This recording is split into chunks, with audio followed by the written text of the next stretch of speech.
हम्म,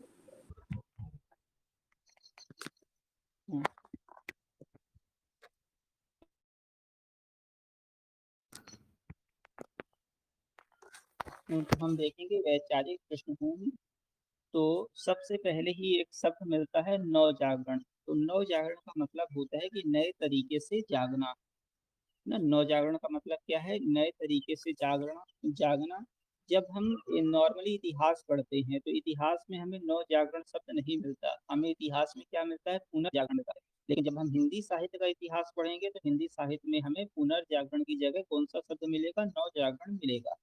रामस्वरूप चतुर्वेदी, जिनका ग्रंथ ही है हिंदी साहित्य एवं संवेदना का विकास, है ना, उन्होंने क्या बोला है नवजागरण के विषय में? कि नवजागरण दो संस्कृतियों की टकराहट से उत्पन्न रचनात्मक ऊर्जा है ना। नवजागरण क्या है? दो संस्कृति यानी कि ऐसा हो गया कि जैसे हमारे यहाँ नवजागरण क्यों आया? क्योंकि एक हम लोग थे, हमारी संस्कृति थी, और हमारे यहाँ किसका कौन आते हैं? अंग्रेजों का रूल होता है, तो एक अंग्रेजों की संस्कृति थी। तो एक अंग्रेजों की संस्कृति, एक भारतीय संस्कृति, दोनों की टकराहट हुई। दोनों की टकराहट के कारण एक रचनात्मक ऊर्जा निकली, उसी को हम क्या बोलते हैं? नवजागरण बोलते हैं। सबसे पहले प्रभाव नवजागरण का कहाँ पड़ा? तो बंगाल में पड़ा। पॉइंट ध्यान रखना है कि अगर ऐसा भी स्टेटमेंट आएगा कि नवजागरण की शुरुआत कहाँ से हुई, तो बंगाल में हुई। प्रभाव सबसे पहले कहाँ पड़ा? तो बंगाल में पड़ा। और नवजागरण के अग्रदूत में कौन व्यक्ति सामने आते हैं? राजा राम मोहन राय आते हैं, और इन्हें भारतीय नवजागरण का अग्रदूत कहा जाता है। भारतीय नवजागरण का पितामह भी कहा जाता है। तो इन सबको ध्यान रखना है।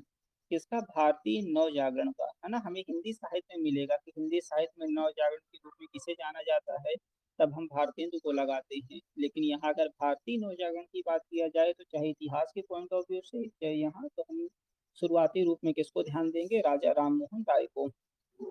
इसी तरह बंगाल ही क्षेत्र में ईश्वरचंद विद्यासागर रहते हैं, और उन्होंने विधवा पुनर्विवाह की शुरुआत की थी। मतलब विधवाओं का पुनर्विवाह हो, इसके लिए इन्होंने काफी प्रयास किया था। ज्योतिबा फुले ने क्या किया था? कि लड़कियों की शिक्षा के लिए पहला स्कूल 1848 में स्थापित किया था। तो ये कुछ ऐसे स्टेटमेंट हैं कि अगर चार पांच स्टेटमेंट रहेंगे तो उनमें से हो सकता है ऐसा कोई स्टेटमेंट दे दे, है ना।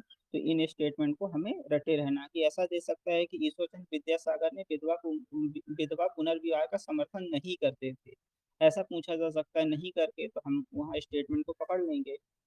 अब आ जाते हैं हम, है ना। दो संस्कृतियां देखिए, हमारे यहाँ नॉर्मली क्या होता है कि एक बार जब इस्लाम आता है तो उस टाइम में भी एक भारतीय संस्कृति रहती है और एक इस्लामिक संस्कृति आती है, तो उस टाइम में भी दो संस्कृतियां हमारे यहाँ टकराती हैं।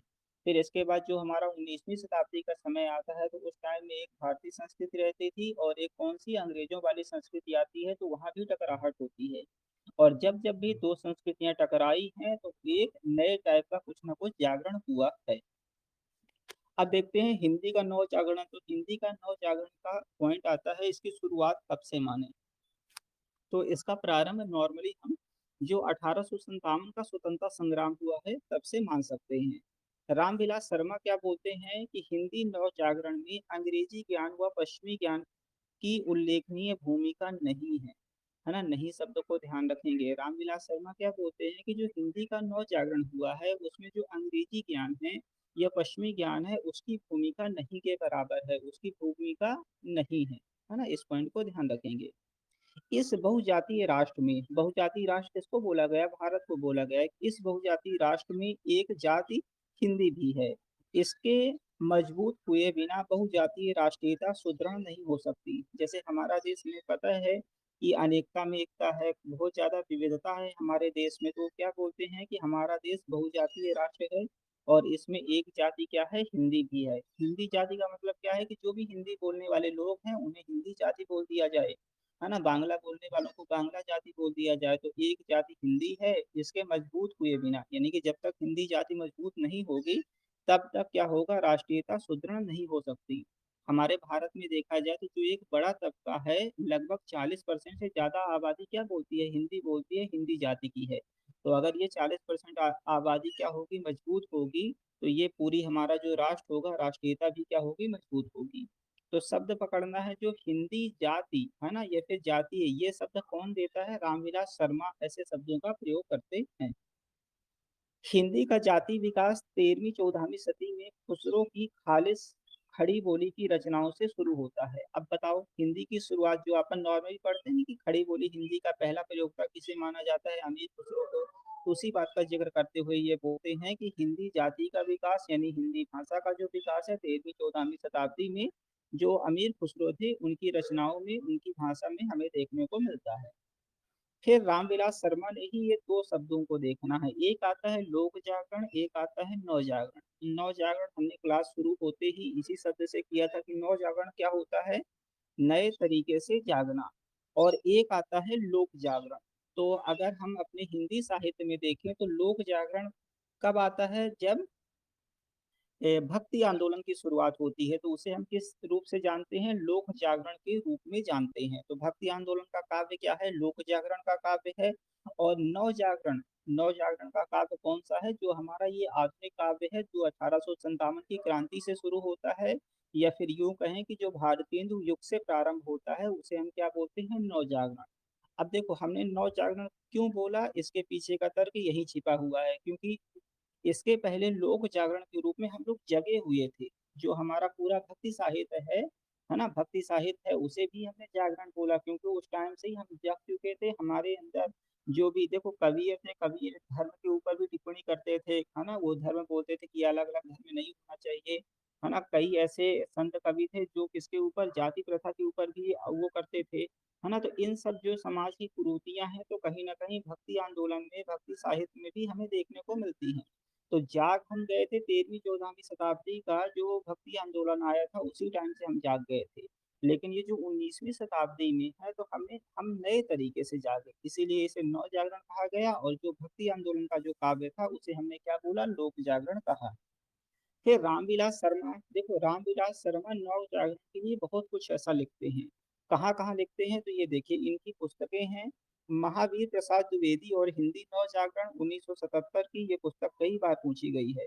तो महावीर प्रसाद द्विवेदी और हिंदी नव जागरण 1977, ये एक पुस्तक हो गई रामविलास शर्मा की। दूसरी पुस्तक है भारतेंदु हरिश्चंद्र हिंदी नव जागरण की समस्याएं। भारतेंदु हरिश्चंद्र हिंदी नव जागरण की समस्याएं 1985 में लिखते हैं। तो ये दोनों किसकी हैं, रामविलास शर्मा की पुस्तकें हैं जो कि नव जागरण से संबंधित हैं। तो इसमें हमें इन पॉइंटों को ध्यान रखना है कि हिंदी जाति की अवधारणा सीधे पूछा जाता है किसने दिया। पीडीएफ पढ़ी होगी राजकुमार, ग्रुप में यूनिट 4 के नाम से, यूनिट 4 पढ़ा जा रहा है ना, शुरुआत ही हुई है अभी। फिर अगले क्रम में हम चलते हैं खड़ी बोली, मतलब कि हिंदी के विकास के लिए खड़ी बोली का, खड़ी बोली आंदोलन या खड़ी बोली का क्या योगदान रहा। तो अगर खड़ी बोली आंदोलन की शुरुआत की बात करते हैं तो इसकी शुरुआत फोर्ट विलियम कॉलेज, जिसकी स्थापना होती है 10 जुलाई 1800 में कोलकाता में। पूरा स्टेटमेंट ध्यान रखना है। फोर्ट विलियम कॉलेज की स्थापना कब होती है, 1800 ईस्वी में होती है। कहाँ होती है, कोलकाता में होती है। किस गवर्नर के कार्यकाल में होती है, तो वेले जली के कार्यकाल में होती है। जो फोर्ट विलियम कॉलेज बनता है इसका उद्देश्य क्या रहता है, सिविल सेवकों को स्थानीय भाषा और संस्कृति का ज्ञान देना। यानी कि देखो जो इंग्लैंड का है वहाँ का व्यक्ति आ गया और भारत में वो ब्यूरोक्रेट्स बन गया। भारत में आई, उस टाइम में आईएएस नहीं आईसीएस होता था, अब आईसीएस बन गया। उसे अगर भारतीय संस्कृति, भारतीय ग्रंथों के बारे में जानकारी ही नहीं रहेगी तो वो भारत में कैसे ड्यूटी कर पाएगा। तो इसीलिए ये कॉलेज बनाया गया था कि वो क्या करेगा, सिविल सेवकों को स्थानीय भाषा और संस्कृति के ज्ञान के बारे में बताएगा। और ये फोर्ट विलियम कॉलेज क्या करता था, अनुवाद का भी काम करता था। जो भी ग्रंथ रहते थे उनका हिंदी, मराठी, गुजराती और तमिल भाषा में क्या करता था, अनुवाद का काम करता था। फिर ये जो कॉलेज था, इस कॉलेज का जो हिंदी या हिंदुस्तानी विभाग है ना, उस टाइम में हमारी एकदम से हिंदी नहीं आई थी, है ना। हिंदी या फिर कुछ लोग उसे हिंदुस्तानी बोलते थे क्योंकि उसमें उर्दू का भी मिश्रण था, है ना। तो हिंदी या हिंदुस्तानी विभाग का अध्यक्ष किसे बनाया जाता है, गिल क्राइस्ट को बनाया जाता है। और इसी विभाग में दो भाखा मुंशी होते हैं। उस टाइम में भाषा नहीं चलता था, भाखा बोला जाता था। भाखा मुंशी कौन कौन थे, लल्लू लाल व सदल मिश्र थे। तो बहुत प्यारा क्वेश्चन आता है क्योंकि खड़ी बोली आंदोलन से चार लोग जुड़े हुए थे जो चारों भारतीय थे। कौन कौन, लल्लू लाल, सदल मिश्र, मुंशी सदा सुखलाल और इंसाल्लाह खान। इन 4 लोगों में 2 लोग फोर्ट विलियम कॉलेज में रहकर यानी फोर्ट विलियम कॉलेज के सदस्य होके या फोर्ट विलियम कॉलेज में जॉब करते हुए काम कर रहे थे और 2 लोग फोर्ट विलियम कॉलेज से बाहर काम कर रहे थे। तो पूछा जाता है कि फोर्ट विलियम से जुड़कर कौन काम कर रहा था, तो लल्लू लाल और सदल मिश्र। तो लल्लू, है ना? तो किसी भी तरह करके इन्हें याद रखना, लल्लू लाल और सदल मिश्र। लल्लू लाल ने कौन सी पुस्तक लिखी थी? प्रेम सागर पुस्तक लिखी थी। और जो प्रेम सागर पुस्तक लिखी थी इसका आधार क्या था? जो भागवत पुराण है उसके 10वें स्कंद की कथा के आधार पर प्रेम सागर लिखते हैं कौन? लल्लू लाल। इसी तरह सदल मिश्र की पुस्तक का नाम क्या रहता है? नासिकेतो पाख्यान, या फिर इसी को हम चंद्रावती कहते हैं। ये किसकी है? सदल मिश्र की है। तो ये मिलान में भी पूछा जाएगा। फिर जो 2 लोग थे जो फोर्ट विलियम के बाहर रहकर खड़ी बोली के लिए काम कर रहे थे, उनमें आते हैं मुंशी सदा सुखलाल नियाज। ये लिखते हैं सुख सागर, और सुख सागर ग्रंथ का जो आधार रहता है विष्णु पुराण को आधार बनाकर लिखते हैं।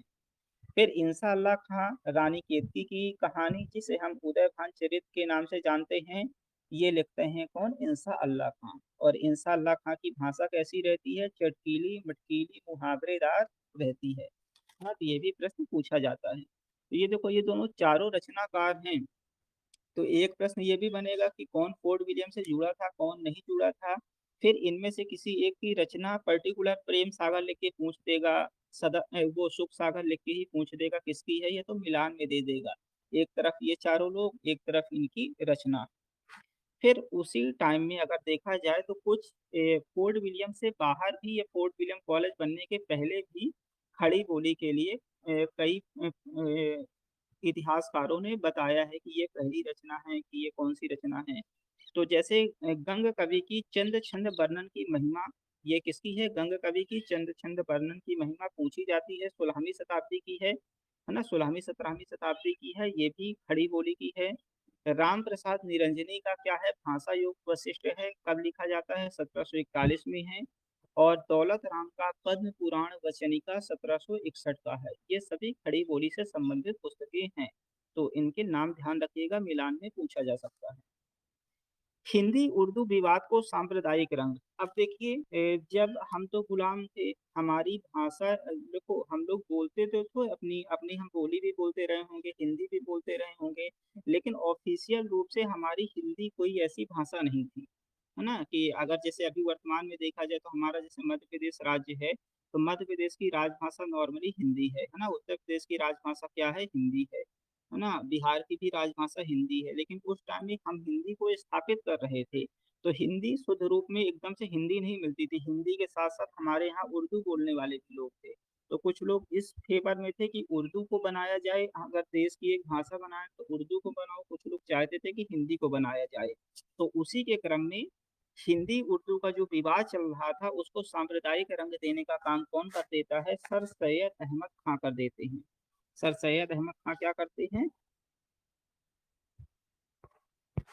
ये जो हिंदी उर्दू का विवाद है इसे क्या नाम दे देते हैं? सांप्रदायिक। सांप्रदायिक कैसे? कि जो उर्दू है वो इस्लाम की भाषा है, मुसलमानों की भाषा है, और जो हिंदी है वो भारतीयों की, हिंदुओं की भाषा है। ऐसे ये जोड़ देते हैं कौन? सर सैयद अहमद खान। तो पूछा जाएगा कि हिंदी उर्दू विवाद को सांप्रदायिक रंग देने का काम किसने किया था? तो सर सैयद अहमद खान ने दिया था। और सर सैयद अहमद खां की बातों का समर्थन वो करते थे जिन्होंने सबसे पहले हिंदी साहित्य का इतिहास लिखा था, गारसा दा कासी। मतलब गारसा दा कासी किसके फेवर में थे? हमने जब शुरू में ही पढ़ा था कि गारसा दा कासी का जो इतिहास ग्रंथ है उसमें हिंदी के बहुत कम कवि हैं, ज्यादातर किस भाषा के कवि हैं? उर्दू के कवियों को उन्होंने शामिल किया है।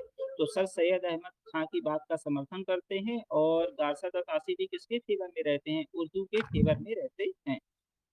तो ये हुआ उर्दू के फेवर वाली और सांप्रदायिक। फिर इसके बाद आते हैं कि हिंदी का समर्थन करने में सबसे पहले कौन आते हैं? राजा शिव प्रसाद सितारे हिंद आते हैं। वो किसका समर्थन करते हैं? हिंदी भाषा का समर्थन करते हैं और बनारस अखबार निकालते हैं। और ये जो बनारस अखबार निकालता है तो पहले तो हिंदी भाषा के समर्थन में निकलता है, लेकिन समय के साथ धीरे धीरे ये अखबार उर्दू के प्रति ज्यादा झुकाव रखने लगता है। तो फिर ये अखबार क्या हो जाता है? उर्दू प्रधान हो जाता है ना? आया था हिंदी के समर्थन के लिए, लेकिन हिंदी के समर्थन के साथ साथ इसका झुकाव कहाँ होने लगा? उर्दू की तरफ होने लगा। मतलब ये भी उर्दू के पक्ष में बोलने लगा।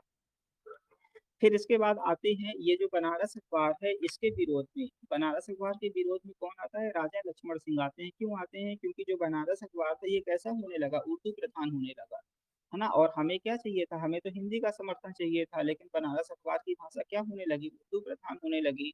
तो इसके विरोध में राजा लक्ष्मण सिंह आते हैं, और राजा लक्ष्मण सिंह ने कई ग्रंथों का क्या किया? हिंदी में अनुवाद किया। उसी के क्रम में उन्होंने कालिदास की रचना अभिज्ञान शकुंतलम का अनुवाद 1862 में किया। तो ये कुछ लोग थे जिन्होंने खड़ी बोली के लिए काम किया। फिर और आगे आते हैं तो 1893 में नागरी प्रचारणी सभा की स्थापना होती है ना। तीन तीन बच्चे रहते हैं 9वीं क्लास के, वो क्या करते हैं 1893 में, है ना। 1893 में नागरी प्रचारणी सभा की स्थापना करते हैं। उनके नाम ऐसे ध्यान रखना है कि राम श्याम शिव, है ना, तीनों भगवान के नाम से उनका नाम रहता है। फिर इसके बाद 1900 में क्या होता है? नागरी लिपि अदालत में प्रवेश होती है। देखो हमारे यहाँ क्या चलता रहता है कि इस्लाम रूल करता है, तो हमारे यहाँ जो अदालती भाषा थी वो क्या थी? फारसी। फारसी भाषा का उपयोग कहाँ होता था? अदालतों में होता है। अभी भी आप देखो जो न्याय वाले शब्द हैं, है ना, न्याय वाले शब्द, मुवक्किल, कई ऐसे शब्द होंगे जो हमें नॉर्मली हमारी हिंदी भाषा के नहीं होंगे, वो तो फारसी के होंगे, अरबी के होंगे, उर्दू के होंगे। वो हिंदी के हमें देखने को नहीं मिलते हैं कानूनी शब्द। तो 1900 में क्या होता है? हमारी जो नागरी लिपि होती है उसे अदालतों में प्रवेश मिलता है। मतलब अदालत के जो निर्णय होंगे, जो भी कुछ काम होगा वो नागरी लिपि में होगा। फिर ये स्टेटमेंट को ध्यान रखेंगे, हिंदी नए चाल में ढली 1873 में। भारतेंदु लिखते हैं। भारतेंदु किसमें? कालचक्र में लिखते हैं, है ना। कालचक्र में क्या लिखते हैं? हिंदी नए चाल में ढली कब? 1873 में। तो ये प्रश्न कई बार पूछा गया है, और यही आप एक पॉइंट नोट कर लीजिए। अगर ये पूछा जाएगा हिंदी नए चाल में नहीं ढली, तो ये बोलते हैं रामविलास शर्मा। तो कोई कागज एक लिए रखिए, या फिर अपनी दृष्टि वाली किताब में भी कहीं इस पॉइंट को भी नोट कर लीजिएगा कि हिंदी नए चाल में ढली 1873, ये कौन बोलता है? भारतेंदु बोलते हैं। और हिंदी नए चाल में नहीं ढली, ये कौन बोलते हैं? डॉक्टर रामविलास शर्मा बोलते हैं। फिर 1873 में हरिश्चंद्र मैगजीन भारतेंदु हरिश्चंद्र निकालते हैं। 1900 में सरस्वती पत्रिका आती है, और 1910 में हिंदी साहित्य सम्मेलन प्रयाग होता है ना। हिंदी साहित्य सम्मेलन की स्थापना कहाँ होती है? प्रयागराज में होती है। तो अगर आपसे पूछा जाएगा हिंदी साहित्य सम्मेलन की स्थापना मतलब हेडक्वार्टर कहाँ है, तो हम प्रयाग बताएंगे। और देखो प्रयाग में इसकी स्थापना होती है, लेकिन हर साल क्या होता है? कहीं ना कहीं हिंदी साहित्य सम्मेलन होता है ना। और अभी शायद अभी भी कुछ सालों पहले ये सम्मेलन अभी भी हो रही है ना। कभी बनारस में होता है, हमारे मध्य प्रदेश में भी ग्वालियर में हुआ है, जबलपुर में हुआ है, इंदौर में हुआ है। तो ये सम्मेलन हर साल हिंदी के विकास के लिए होता रहता है। तो इसको ध्यान रखना है कि 1910 में हिंदी साहित्य सम्मेलन प्रयाग यानी प्रयागराज की बात कर रहा हूँ। तो ये हमने क्या देखा कि खड़ी बोली आंदोलन के लिए हमने संस्थागत प्रयास भी देख लिया कि संस्थागत रूप से क्या हुआ था। फोर्ट विलियम कॉलेज काम कर रहा था, और आगे चल के नागरिक पिटानी सभा काम कर रही थी, और हिंदी साहित्य सम्मेलन ये सब क्या कर रहे थे? खड़ी बोली के विकास के लिए या फिर हिंदी के विकास के लिए काम कर रहे थे। अब आ जाते हैं व्यक्ति के रूप में, जो व्यक्ति योगदान देते हैं। और हमारे सिलेबस में लिखा है कि ये भारतेंदु का जिक्र किया गया है। सॉरी, भारतेंदु नहीं, महावीर प्रसाद द्विवेदी का, है ना, कि इन्होंने क्या काम किया। तो महावीर प्रसाद द्विवेदी का जो समय है 1864 से 1938 तक है। ये 1903 से लेकर 1920 तक संपादक रहते हैं किसके? सरस्वती पत्रिका के। तो इसको स्टार लगा के याद रखना, क्योंकि प्रश्न कभी ये पूछा जाता है कब से संपादन स्टार्ट किया, कभी पूछ लिया जाएगा कब तक संपादन स्टार्ट किया, कभी तो पूरा पूरा टाइम पीरियड पूछ लिया जाता है। आचार्य रामचंद्र शुक्ल महावीर प्रसाद द्विवेदी के विषय में कहते हैं कि व्याकरण की शुद्धता और भाषा की सफाई के प्रवर्तक द्विवेदी जी ही थे। गद्य की भाषा पर द्विवेदी जी के इस सुप्रभाव का स्मरण जब तक भाषा की शुद्धता आवश्यक समझी जाएगी तब तक बना रहेगा। ये आचार्य शुक्ल किसके बारे में बोलते हैं? महावीर प्रसाद द्विवेदी के विषय में बोलते हैं।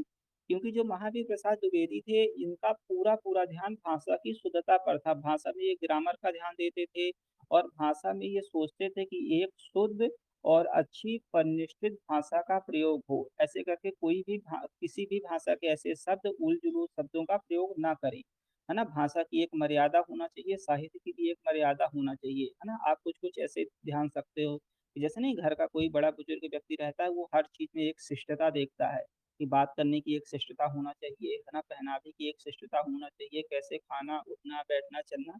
तो उसी तरह ये महावीर प्रसाद द्विवेदी रहते हैं, है ना। कोई भी कविता अगर ये संपादक रहते हैं, आप लोगों ने ये सुना भी होगा कि जूही की कली जो कि निराला की पहली कविता थी उसको इन्होंने लौटा दिया था।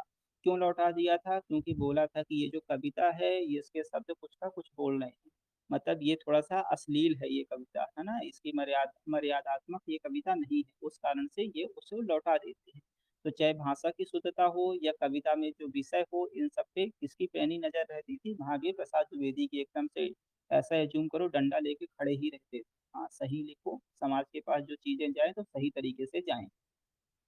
फिर ये शुक्ल जी का एक और कथन है कि हम पंडित, ये जो एमपीडी लिखा है मतलब महावीर प्रसाद द्विवेदी को पद रचना की एक प्रणाली के प्रवर्तक के रूप में देखते हैं। ये भी कौन बोलता है? महावीर प्रसाद द्विवेदी बोलते हैं। और महावीर प्रसाद द्विवेदी ये जो लिखा है ना कि भारतेंदु तुलसी और बड़ा का साइन लगा लगा है, तो इसका मतलब ये हुआ कि महावीर प्रसाद द्विवेदी महावीर प्रसाद द्विवेदी भारतेंदु और तुलसीदास को श्रेष्ठ मानते हैं। किसकी तुलना में? बिहारी और देव की तुलना में। क्योंकि भारतेंदु ने भी अच्छा मतलब रचना किया था, सामाजिक कुरीतियां या फिर समाज में जो भी ऐसा चल रहा था उनको सुधारने की बात की थी। इसी तरह तुलसीदास जी ने रामचरितमानस लिख के एक अच्छा संदेश दिया था कि व्यक्ति को कैसा होना चाहिए, समाज को कैसा होना चाहिए, है ना। तो इसीलिए वो भारतेंदु और तुलसीदास को श्रेष्ठ मानते हैं। किससे? बिहारी और देव से। क्योंकि बिहारी और देव रीतिकाल के कवि हैं और रीतिकाल की रचनाएं श्रृंगार प्रधान हैं, और कहीं ना कहीं ये श्रृंगार की ही बात करते थे, इन्हें समाज और इन सब चीजों से बहुत ज्यादा लेना देना नहीं था। तो इस बात को ध्यान रखेंगे। फिर एक पॉइंट 1914 में अछूत की शिकायत, ये कविता का नाम है अछूत की शिकायत। ये किसकी कविता है? हीरा डोम की कविता है। और इसको सरस्वती पत्रिका में महावीर प्रसाद द्विवेदी छापते हैं, और ये प्रथम दलित कविता है। तो ये पूछा जाता है अछूत की शिकायत किसकी है? हीरा डोम की है। कौन सी पत्रिका में छपती है? सरस्वती की। और पहली दलित कविता है। अब आ जाते हैं हम लोग एक एक दर्शन को देखेंगे।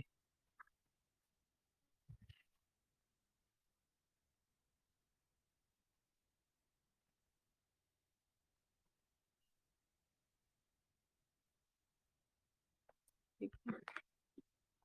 अभी देखो इसमें एक पॉइंट ऋषि की किताब में ये भी लिखा था कि भारतेंदु व हिंदी नवजागरण। तो इसको देखो हमने इसलिए नहीं पढ़ा कि इसमें बहुत ज्यादा ऐसा कोई पॉइंट नहीं मिलता, क्योंकि हमने भारतेंदु के दो दो नाटक हमारे सिलेबस में लगे थे। उन नाटकों को, जैसे भारत दुर्दशा हो गया, भारत देखो निबंध भी लगा है भारतवर्ष की उन्नति कैसे हो सकती है। इसके अलावा इनके दो नाटक भी हमारे सिलेबस में लगे हैं, तो हमने जनरली भारतेंदु को पढ़ा ही है।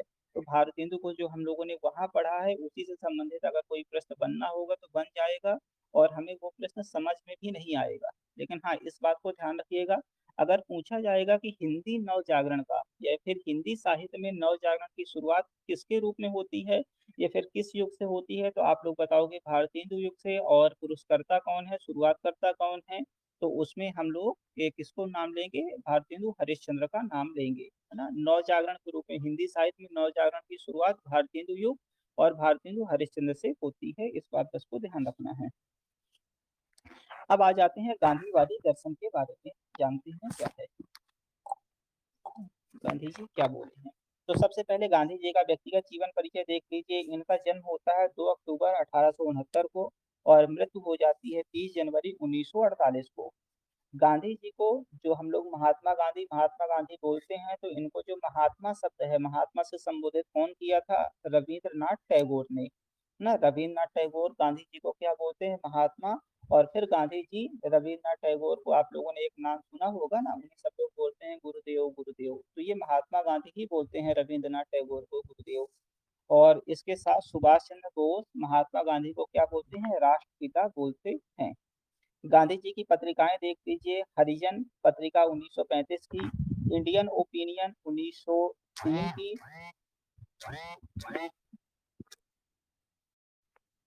इंडियन ओपिनियन 1903 का है, यंग इंडिया 1919 का है, और नवजीवन ये कब का है? 1919 का है। जो मैंने पीडीएफ भेजा है यूनिट 4 का वही पढ़ रहा हूँ। ठीक है, इसी पीडीएफ का दूसरा पेज है गांधीवादी दर्शन। ठीक है, तो गांधी जी की पत्रिकाएं ध्यान रखिएगा। हरिजन 1935 की है, ये हिंदी में निकाली गई थी। इंडियन ओपिनियन साउथ अफ्रीका में निकलती थी इंग्लिश में। और यंग इंडिया भी इंग्लिश में निकलती थी। नवजीवन पत्रिका गुजराती में निकलती थी 1919 से। फिर गांधी जी की पुस्तकें ध्यान रखिएगा। हिंद स्वराज, तो जो गांधी जी की हिंद स्वराज पुस्तक है ये 1910 में लिखी जाती है। और ये पूछा जाता है कि ये मूल रूप से कौन सी भाषा में लिखी गई थी, तो ये गुजराती भाषा में लिखी गई थी। गांधी जी क्या थे, गुजरात के थे, गुजराती भाषा में ही रचना करते थे, लेकिन अपनी ही रचनाओं का पुनः वो हिंदी भाषा में खुद ही अनुवाद करते थे। तो हिंद स्वराज पूछा गया है एनटीए के द्वारा कि मूल रूप से किस भाषा में लिखी गई थी, गुजराती में लिखी गई थी।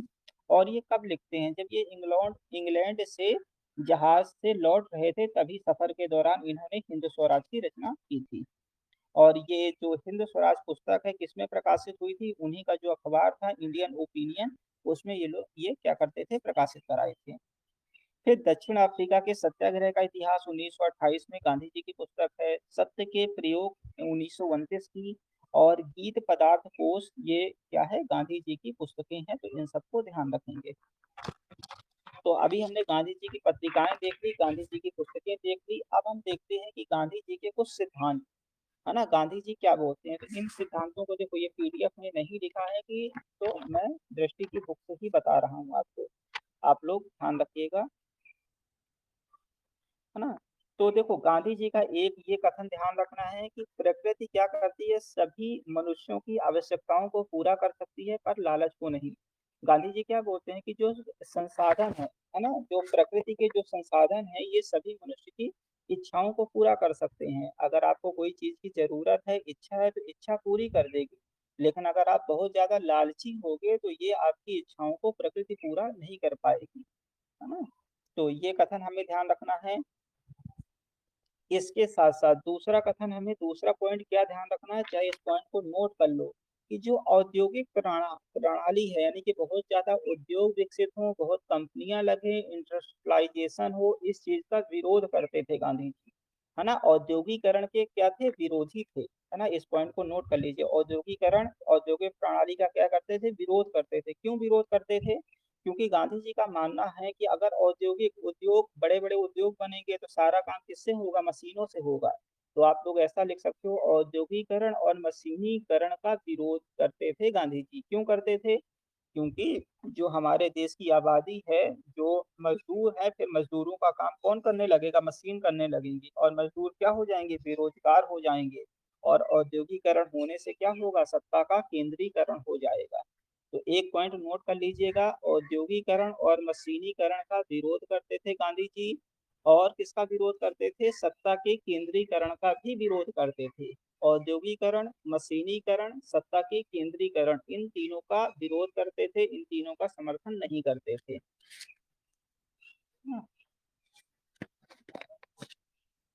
फिर आगे चलते हैं। गांधी जी देखो, सत्ता के केंद्रीकरण का समर्थन नहीं करते थे, किसका समर्थन करते थे, सत्ता के विकेंद्रीकरण का, यानी सत्ता सबके, जैसे अभी भी वर्तमान में हमारे देश में देखो, आपके वार्ड का अगर कोई पार्षद रहता है, तो वार्ड का कोई भी काम कराना होता है, तो कौन करा देगा, पार्षद करा देगा। उसके लिए मोदी जी को तो नहीं आने की जरूरत है। तो ये क्या है, सत्ता का विकेंद्रीकरण। गांव की कोई समस्या है, तो गांव का सरपंच ही उसे सॉल्व कर देगा, ये क्या है, सत्ता का विकेंद्रीकरण है ना। तो इस चीज का समर्थन में थे गांधी जी की, सत्ता बटी होना चाहिए, है ना, सबके पास कुछ ना कुछ पावर हो, जिसके कारण क्या होगा, विकास ज्यादा होगा।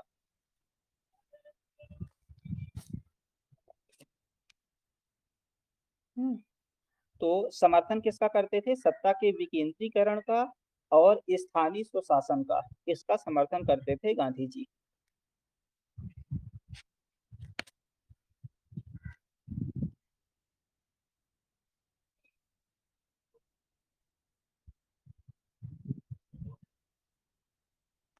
हाँ, एक और गांधी जी ने सिद्धांत दिया था, पैसे से संबंधित, मतलब अर्थ से संबंधित, न्यायशीता का सिद्धांत दिया था। न्यायशीता या ट्रस्टीशिप का सिद्धांत दिया था। इस सिद्धांत के अनुसार क्या होता है कि जो पूंजीपति हैं, उनको संपत्ति से तो वंचित नहीं किया जाएगा, किंतु पूंजीपतियों का अपना दायित्व तो बनता है कि वे खुद को अपनी संपदा का मालिक नहीं, सिर्फ न्यासी समझें। यानी कि गांधी जी ने ये क्या बोला था, गांधी जी इस पक्ष के समर्थन में, मतलब सबके पास संपत्ति होना चाहिए। और उसी के क्रम में ये क्या बोलते हैं कि जैसे कोई व्यक्ति है, कोई व्यक्ति के पास बहुत ज्यादा संपत्ति है, तो वो उसे उसे क्या बोले, वो अपने आप को उस संपत्ति का मालिक ना मान के क्या माने कि मैं इस संपत्ति का देखभाल करता हूँ, मैं इस संपत्ति का न्यासी हूँ। और इसी को न्यासिता का सिद्धांत भी बोला गया है। तो आपसे अगर पूछा जाएगा कि ये किससे संबंधित है, गांधीवादी दर्शन से संबंधित है कि लोहिया से है कि अम्बेडकर से है, तो हम लोग बता सके कि गांधीवादी दर्शन से संबंधित है ये सिद्धांत। और गांधी जी क्या बोलते थे, धर्म विहीन राजनीति, धर्म विहीन अर्थव्यवस्था मृत देह के समान है, इसे जला दिया जाना चाहिए।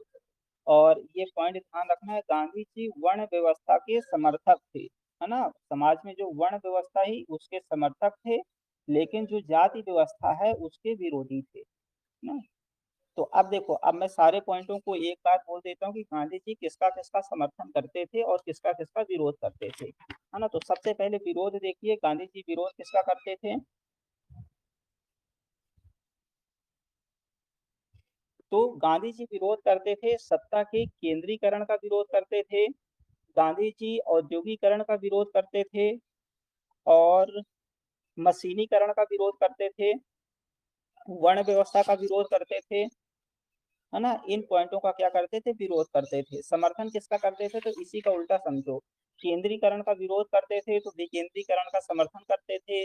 वर्ण व्यवस्था का, वर्ण व्यवस्था, सॉरी, अच्छा अभी वर्ण व्यवस्था बोल दिए थे ना, तो वर्ण व्यवस्था का समर्थन करते थे और जाति व्यवस्था का विरोध करते थे, है ना। इस पॉइंट को थोड़ा सा करेक्ट कर लीजिएगा, है ना। वर्ण व्यवस्था का समर्थन करते थे, यानी कि जो ब्राह्मण क्षत्रिय वैश्य शूद्र ऐसे में समाज बटा हो, इस चीज का समर्थन करते थे कि ठीक है, व्यवस्था के लिए अच्छा है, लेकिन ये जो छुआछूत हो रहा है, जाति व्यवस्था है, तो इसका विरोध करते थे कि ये चीजें नहीं होना चाहिए।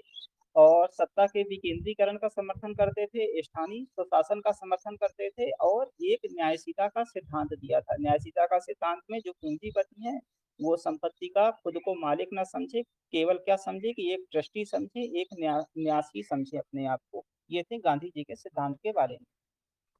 अब आ जाते हैं हम लोग अम्बेडकर दर्शन, कि अम्बेडकर जी का दर्शन क्या बोलता है।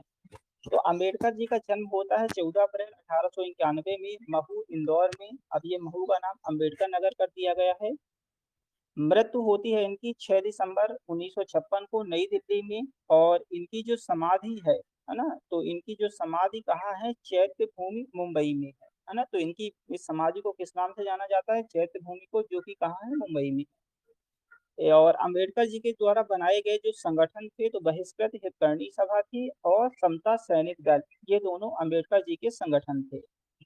इनकी शिक्षा के बारे में प्रश्न बनता है, तो इन्होंने जो बीए किया था तो मुंबई विश्वविद्यालय से किया था, एमए और पीएचडी कोलंबिया विश्वविद्यालय से किया था, और डीएससी की उपाधि इन्होंने लंदन स्कूल ऑफ इकोनॉमिक्स से ली थी ना। तो ये पीएचडी पूछा गया है एक बार कि पीएचडी कहाँ से किए हैं, तो कोलंबिया से किए हैं एमए और पीएचडी। और जो डीएससी की उपाधि है ये लंदन स्कूल ऑफ इकोनॉमिक्स से लेते हैं। तो इनको तीन को तो रटे रहना। अब बाकी एक उपाधि होती है डीलिट की, तो डीलिट की उपाधि ये कम से कम 15-20 यूनिवर्सिटी से लेते हैं, तो उनको हमें याद नहीं करना है, केवल ये ध्यान रखना है कि ये जो लंदन स्कूल ऑफ इकोनॉमिक है, यहाँ से डीएससी की उपाधि लेते हैं। अगर ऑप्शन में आ जाता है कि लंदन स्कूल ऑफ इकोनॉमिक्स से डीलेट की उपाधि लेते हैं, तो ये गलत हो जाएगा, क्योंकि इस विश्वविद्यालय से ये डीलेट की उपाधि नहीं लेते हैं, है ना। तो लंदन स्कूल ऑफ इकोनॉमिक्स से डीलेट की उपाधि नहीं लेते हैं। किसकी लेते हैं, डीएससी के लेते हैं। बाकी कोलंबिया भी से भी इनको डीलेट मिल जाता है। मुंबई विश्वविद्यालय से नहीं, भारतीय हो गया, विदेशी हो गया, कई विश्वविद्यालय से इन्हें डीलेट की उपाधि मिलती है। फिर इन्हें भारत रत्न कब मिलता है, 1990 में अम्बेडकर जी को मृत्युपरांत, है ना। ये भी ध्यान रखिएगा, क्योंकि 1956 में इनकी मृत्यु हो जाती है, इसके बाद 1990 में जाके इन्हें भारत रत्न मिलता है। पुस्तकें इनकी कौन कौन सी हैं, जाति प्रथा का विनाश 1936 की, वेटिंग फॉर वीजा ये इनकी आत्मकथा है 1935-36 की, रुपए की समस्या 1923 की, और अछूत 1948 की। ये सभी अम्बेडकर जी की क्या है, पुस्तकें हैं। फिर इनकी पत्रिकाएं हैं, बहिष्कृत भारत, मूक नायक, है ना। तो बहिष्कृत भारत जो पत्रिका थी उसके शीर्ष में एक लेख लिखा रहता था, किसका, संत ज्ञानेश्वर का। संत ज्ञानेश्वर का वचन लिखे रहते थे। इसी तरह जो मूक नायक पत्रिका थी उसमें संत तुकाराम के वचन लिखे रहते थे। फिर इसके बाद इनकी ये तीनों पत्रिकाओं को ध्यान रखिएगा। सबसे पहले आएगी समता 1928 में। समता का ही नाम बदलकर क्या कर दिया जाता है, जनता 1930 में। फिर जनता का ही नाम बदलकर प्रबुद्ध भारत कर दिया जाता है 1956 में। तो ध्यान रखेंगे, समता 1928 में, अगर जनता पूछा जाएगा तो 1930 से, और प्रबुद्ध भारत 1956 में। हालांकि इन तीनों का नाम ही बदला जाता है, जनता से समता, समता से प्रबुद्ध भारत। फिर इसके अलावा समग्रता में जाति व्यवस्था के उन्मूलन की बात करते थे कि जो जाति व्यवस्था है, ये जाति व्यवस्था न रहे, इसका उन्मूलन हो जाए ना, कोई मतलब कोई समाज में कोई जाति न रहे, ऐसा कौन मानते थे, अम्बेडकर जी मानते थे। और अम्बेडकर जी 14 अक्टूबर 1956 को नागपुर में बौद्ध धर्म अपनाते हैं। देखो, 14 अक्टूबर 1956 को बौद्ध धर्म अपनाते हैं, और लगभग 1.5 महीने बाद 6 दिसंबर 1956 को ही इनकी क्या हो जाती है, मृत्यु। तो पूछा जाता है कि अम्बेडकर जी ने आखिरी में कौन सा धर्म अपनाया है, तो बौद्ध धर्म को अपनाते हैं, और बौद्ध धर्म अपने कम से कम लाखों अनुयायियों के साथ ये बौद्ध धर्म अपनाते हैं, है ना। और बौद्ध धर्म को अपनाने के बाद ही देखो इनकी जो पत्रिका है, तो फिर पत्रिका भी का भी नाम बदल देते हैं, प्रबुद्ध भारत कर देते हैं। तो ये सब था। अब देखो, अम्बेडकर जी के बारे में भी कुछ पॉइंट देख लेते हैं दृष्टि वाली किताब से। ये तो कुछ फैक्ट हो गए, अम्बेडकर की पुस्तकें और पत्रिकाएं तो बिल्कुल ही ध्यान रखना। अब ये तो आप लोगों को पता ही कि अम्बेडकर जी दलित थे और दलितों के उत्थान के लिए काम करते थे, और इसी के क्रम में अम्बेडकर जी ने क्या बोला था कि अगर मेरा हित और राष्ट्र का हित इन दोनों में टकराहट होगी, तो मैं राष्ट्र का हित क्या करूंगा, सर्वोपरि रखूंगा। और अगर राष्ट्र हित और दलितों का हित इन दोनों में किसी एक को चुनना पड़ेगा, तो मैं दलितों के हित को चुनूंगा। कथन समझ में आया। वो क्या बोलते हैं कि अगर मेरा खुद का व्यक्तिगत हित होगा और राष्ट्र का हित होगा किसी चीज में, तो मैं राष्ट्र के हित को ऊपर रखूंगा, व्यक्तिगत हित को नीचे रखूंगा। लेकिन वही राष्ट्र हित और दलितों का हित में किसी एक को चूज करना पड़ेगा, तो मैं दलितों के हित को ज्यादा वरीयता दूंगा। ये अम्बेडकर जी का कथन था। इसके बाद आगे चलते हैं, तो अंबेडकर जी क्या बोलते हैं कि हिंदू समाज की जो धार्मिक मान्यताएं हैं, वो क्या है, वही है जाति व्यवस्था को बढ़ावा देने के लिए। हमारे हिंदू समाज की जो धार्मिक मान्यताएं हैं, उसी की वजह से ये जो जाति व्यवस्था है इसको बढ़ावा मिल रहा है ना। ये जो धार्मिक क्रियाकलाप है उसमें तो बहुत सारी ऐसी बातें लिखी हैं, ये ऐसा मानते थे। फिर इसके बाद देखा जाए उन्होंने क्या बोला है, और अंबेडकर जी क्या बोलते हैं कि ये जो दलित है, दलितों की जो स्थिति है, इन सब के लिए जो जिम्मेदार है वो कौन जिम्मेदार है। एक तो हिंदू धर्म का जो धार्मिक मान्यताएं हैं वो जिम्मेदार हैं, और जो एक ब्राह्मणवाद चलता है वो इसके लिए जिम्मेदार है दलितों के लिए, है ना। इस पॉइंट बस को इतना ही ध्यान रखना है, एक इनका यही स्टेटमेंट को ध्यान रखना है ना, कि किसका हित ज्यादा है। यानी कि अंबेडकर जी के लिए दलित हित सर्वोपरि था, राष्ट्र हित से भी ऊपर था दलित हित। ये ध्यान रखना। फिर इसके बाद बाकी पॉइंटों को हमें ध्यान नहीं देना है, क्योंकि आगे हमको दलित दर्शन भी मिलेगा, तो उसमें हमें दलितों के लिए क्या कैसे बातें हुई हैं उनको हम अलग से ही देख लेंगे, वो एक टॉपिक ही है। अब आ जाते हैं लोहिया दर्शन। तो लोहिया, इनका जन्म होता है 23 मार्च 1910 को अकबरपुर उत्तर प्रदेश में, और इनकी मृत्यु होती है 12 अक्टूबर 1967 को। इन्होंने बीए किया था कोलकाता विश्वविद्यालय से, और पीएचडी किया था हम्बोल्ट विश्वविद्यालय बर्लिन से। हो सकता है इस बार यही पूछ ले, है ना, पीएचडी कहाँ से किए थे, हम्बोल्ट विश्वविद्यालय से लोहिया जी का पूछ ले। इनकी पत्रिका का नाम था मैन काइंड, और लोहिया जी की पुस्तकों का नाम था व्हील ऑफ हिस्ट्री, है ना, व्हील ऑफ हिस्ट्री यानी इतिहास का चक्र, है ना। तो व्हील ऑफ हिस्ट्री हो गया, मार्क्स गांधी तथा समस्याएं हो गई, गांधी और समाजवाद हो गया, भारत विभाजन के दोषी पुरुष, है ना। तो ये चारों क्या है, लोहिया जी की पुस्तक है। लोहिया जी का पूरा नाम था राम मनोहर लोहिया। गांधी तथा मार्क्स के पास सीखने के लिए बहुमूल्य कोर्स है, ये कौन बोलता है, लोहिया जी बोलते हैं ना। लोहिया के बारे में एक चीज ध्यान रखना, इन्होंने अपना जो भी नियम किया, जो भी बातें करते हैं, तो वो मार्क्स यानी कार्ल मार्क्स और गांधी जी इन्हीं दोनों से प्रेरित थे, है ना। और इन्हीं दोनों की विचारधारा को ये अपने सिद्धांतों में, अपने वचनों में प्रयोग करते थे। और उसी के क्रम में ये चौखंबा योजना देते हैं। गांधी जी की हमने एक बात पढ़ी थी ना, गांधी जी किसका समर्थन करते थे, सत्ता के विकेंद्रीकरण का। सत्ता का विकेंद्रीकरण के लिए हमने समझा था ना कि हमारे वार्ड का काम कौन करा देगा, पार्षद करा देगा, गांव का काम सरपंच करा देगा, है ना। तो ये क्या है, सत्ता का विकेंद्रीकरण है। हमने छोटे छोटे स्तर पर भी लोगों को क्या दी है, पावर दी है। और उसी के संबंध में लोहिया जी ने चौखंबा योजना दिया था। चौखंबा योजना में 4 खंभे बनाए, कौन कौन से? ग्राम, मंडल, प्रांत और केंद्र। देखो अभी भी देखो ग्राम पंचायतें होती हैं तो इन्होंने ग्राम की बात कर दी। मंडल यानी कि मंडल एक तरह से जिले टाइप को बोलते हैं ना, कि जो जिला हो तो उसी को मंडल, और इसके बाद प्रांत यानी एक राज्य को ले सकते हो, और केंद्र यानी कि देश को ले सकते हो। ये इनके 4 खंभे थे। इसके साथ साथ लोहिया जी एक नारा देते हैं, मानेंगे नहीं पर मरेंगे नहीं, है ना, मानेंगे नहीं पर मरेंगे नहीं। और ये चौखंबा योजना के चारों खंभे ध्यान रखना, ये पूछ लिया जाएगा इनमें से कौन है या कौन सा नहीं है, तो यही शब्द पूछना है, इसमें ज्यादा दिमाग ना लगा देना कि कोई और दूसरा मंडल की जगह अगर जिला दे दे तो आप लोग लगा दो कि हाँ हाँ जिला दिए थे, तो उन्होंने जो शब्द दिया था उसी शब्द को हमें ध्यान रखना है कि ग्राम, मंडल, प्रांत और केंद्र। फिर सप्त क्रांति कौन दिया था? लोहिया जी का है। सप्त क्रांतियों में 7 क्रांतियां कौन कौन सी थी, है ना, हमें 7 क्रांति यानी 7 तरह के काम कौन कौन से करना है? तो नर नारी समानता यानी स्त्री पुरुष की समानता की बात करना है। रंग भेद के कारण राजकीय, आर्थिक तथा वैचारिक असमानता के विरुद्ध, यानी रंग भेद के कारण जो राजकीय, आर्थिक तथा वैचारिक असमानता है उसके विरुद्ध क्रांति लाना है। संस्कारगत जन्म और जाति प्रथा के विरुद्ध तथा पिछड़े वर्गों को विशेष अवसर प्रदान करने वाली क्रांति लाना है। पर्दे की गुलामी के खिलाफ स्वतंत्रता तथा विश्व लोक राज्य के लिए, व्यक्तिगत पूंजी संबंधी विषमताओं के विरुद्ध तथा आर्थिक समानता के लिए, निजी जीवन में अनाधिकार आवश्यक हस्तक्षेप के विरुद्ध तथा लोकतंत्री पद्धति के लिए, अस्त्र शस्त्रों के विरुद्ध तथा सत्याग्रह के लिए, ये 7 तरह की क्रांतियों की बात किया है किसने? राम मनोहर लोहिया जी ने। तो उनको हम लोग ध्यान रखते रहेंगे।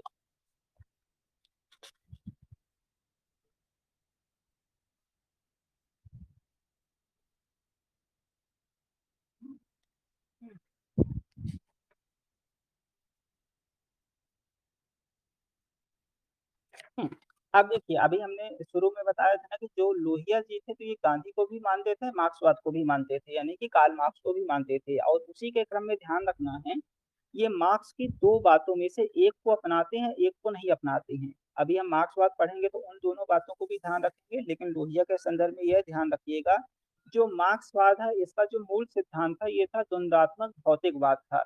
तो लोहिया जी द्वंदात्मक भौतिकवाद को क्या करते हैं? अपना लेते हैं, स्वीकार करते हैं। लेकिन मार्क्स और आगे क्या बात करते हैं? वर्ग संघर्ष की बात करते हैं, है ना। लेकिन जो मार्क्स का वर्ग संघर्ष है उसको लोहिया जी नहीं अपनाते। वर्ग संघर्ष का मतलब क्या हुआ कि जो समाज का निचला तबका है वो विद्रोह कर देगा और पूंजीपतियों से क्या कर देगा? संपत्ति छीन लेगा, इसे कहते हैं वर्ग संघर्ष।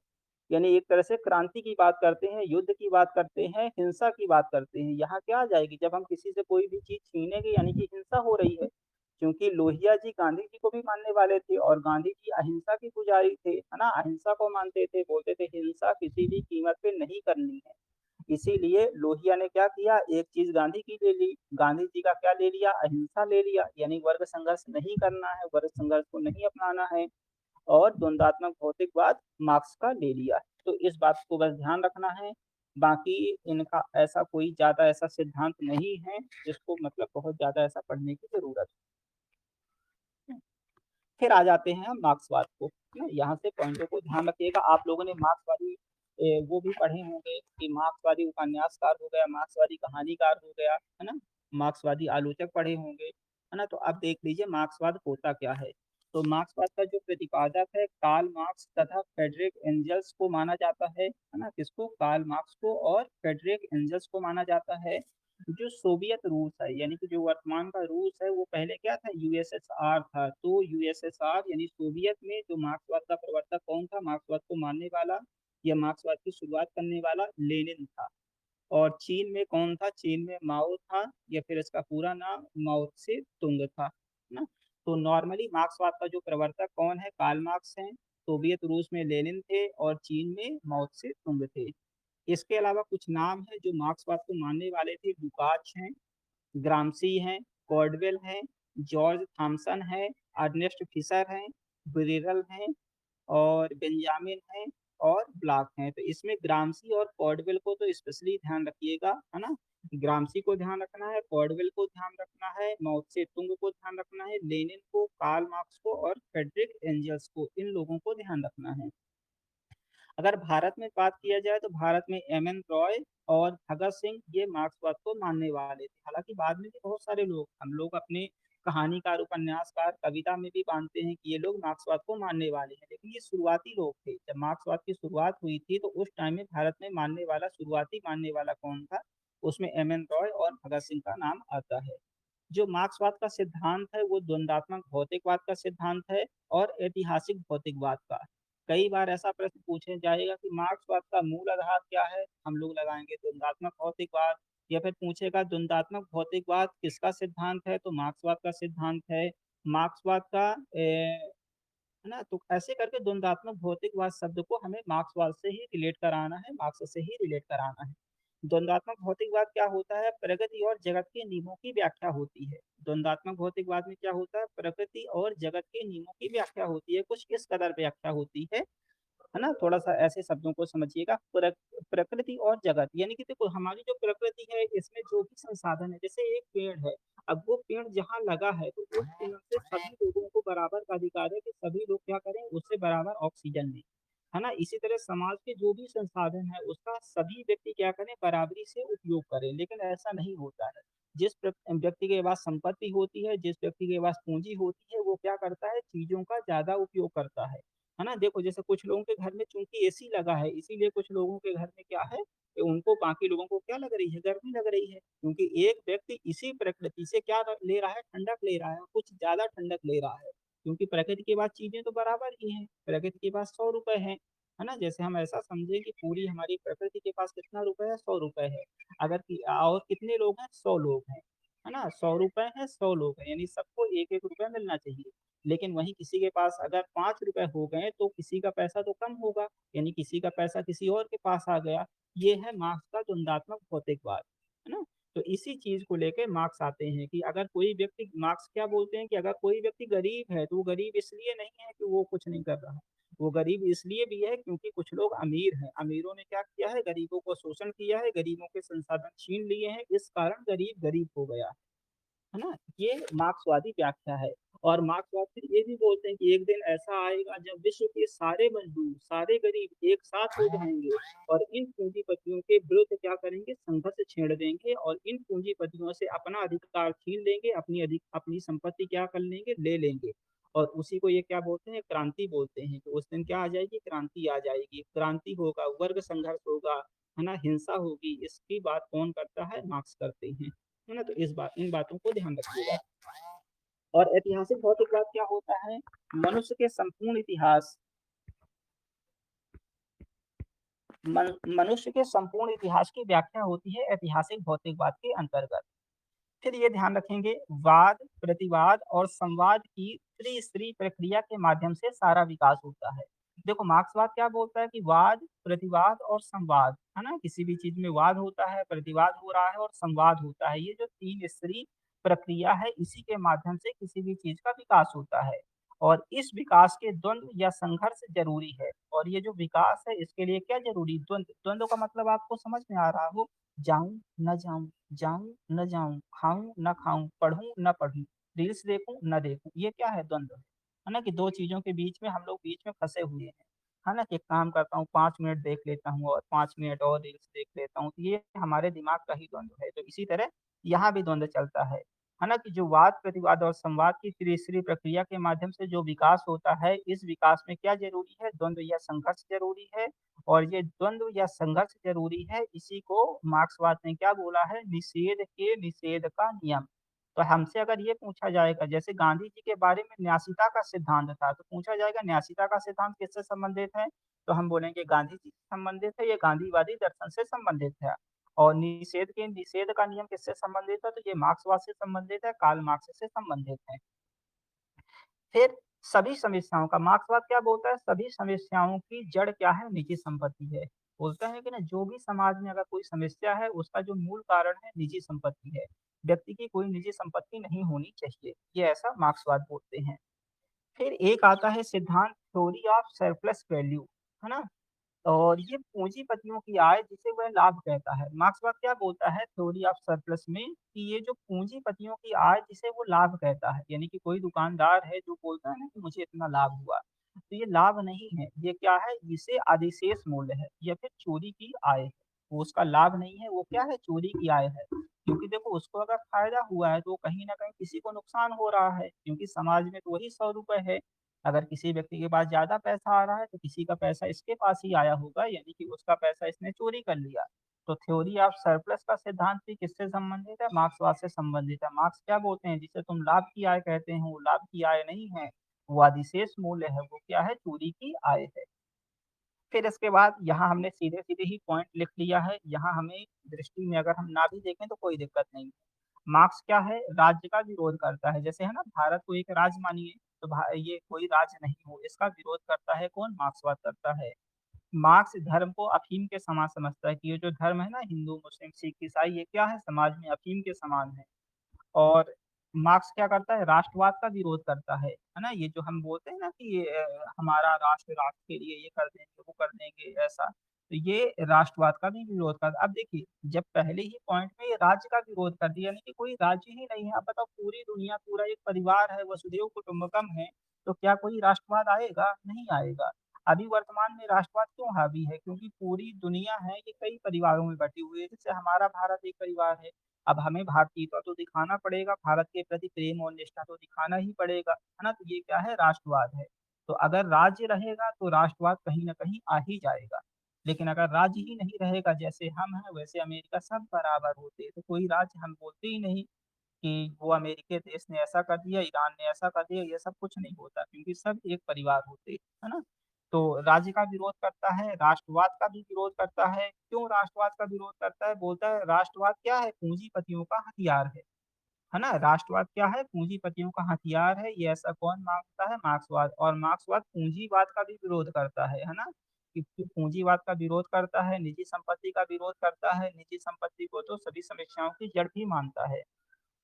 फिर इस पॉइंट को ध्यान रखिएगा, अंतरराष्ट्रीयवाद को क्या करता है? विश्वास करता है, यानी कि अंतर यानी पूरा विश्व एक राष्ट्र हो, इसका समर्थन करता है ना? कि पूरा देश क्या है? वसुधैव कुटुंबकम हो, पूरा राष्ट्र क्या हो? एक हो, यानी कि अंतरराष्ट्रीय राष्ट्रवाद का क्या करता है? समर्थन करता है।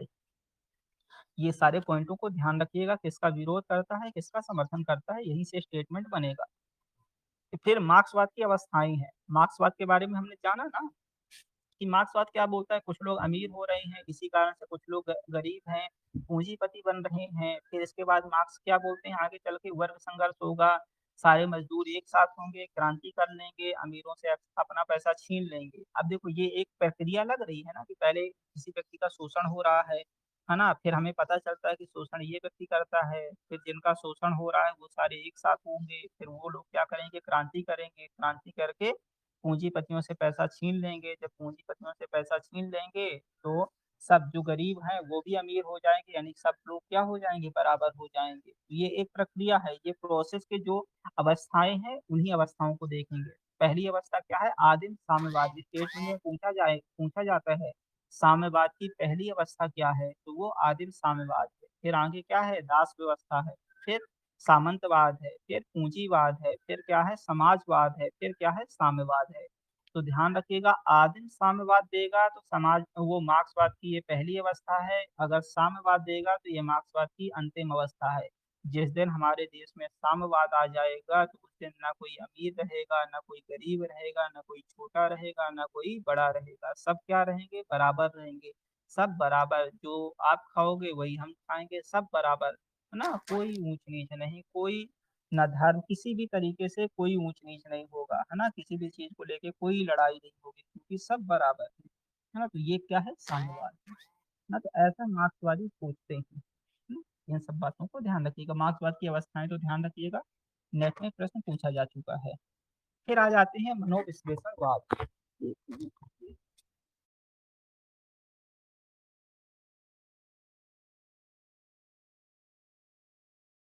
हाँ।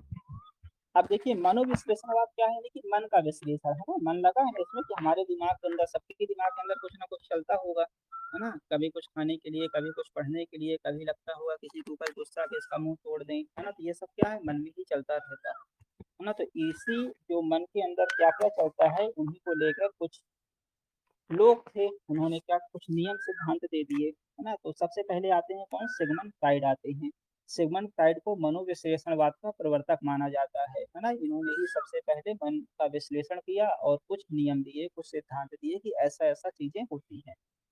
और इन्होंने हाँ, एक चीज़ को और ध्यान रखिएगा, ये जो मनोविश्लेषणवाद का सिद्धांत है, हालाँकि अभी मैंने जो आप लोगों को एग्ज़ाम्पल बताया ना, कुछ खाने की इच्छा, है ना? कुछ किसी को हम मार दिए, है ना? लेकिन ये लोग जो मनोविश्लेषणवाद की व्याख्या करते हैं, तो इनके केंद्र में काम वृत्तियाँ रहती हैं।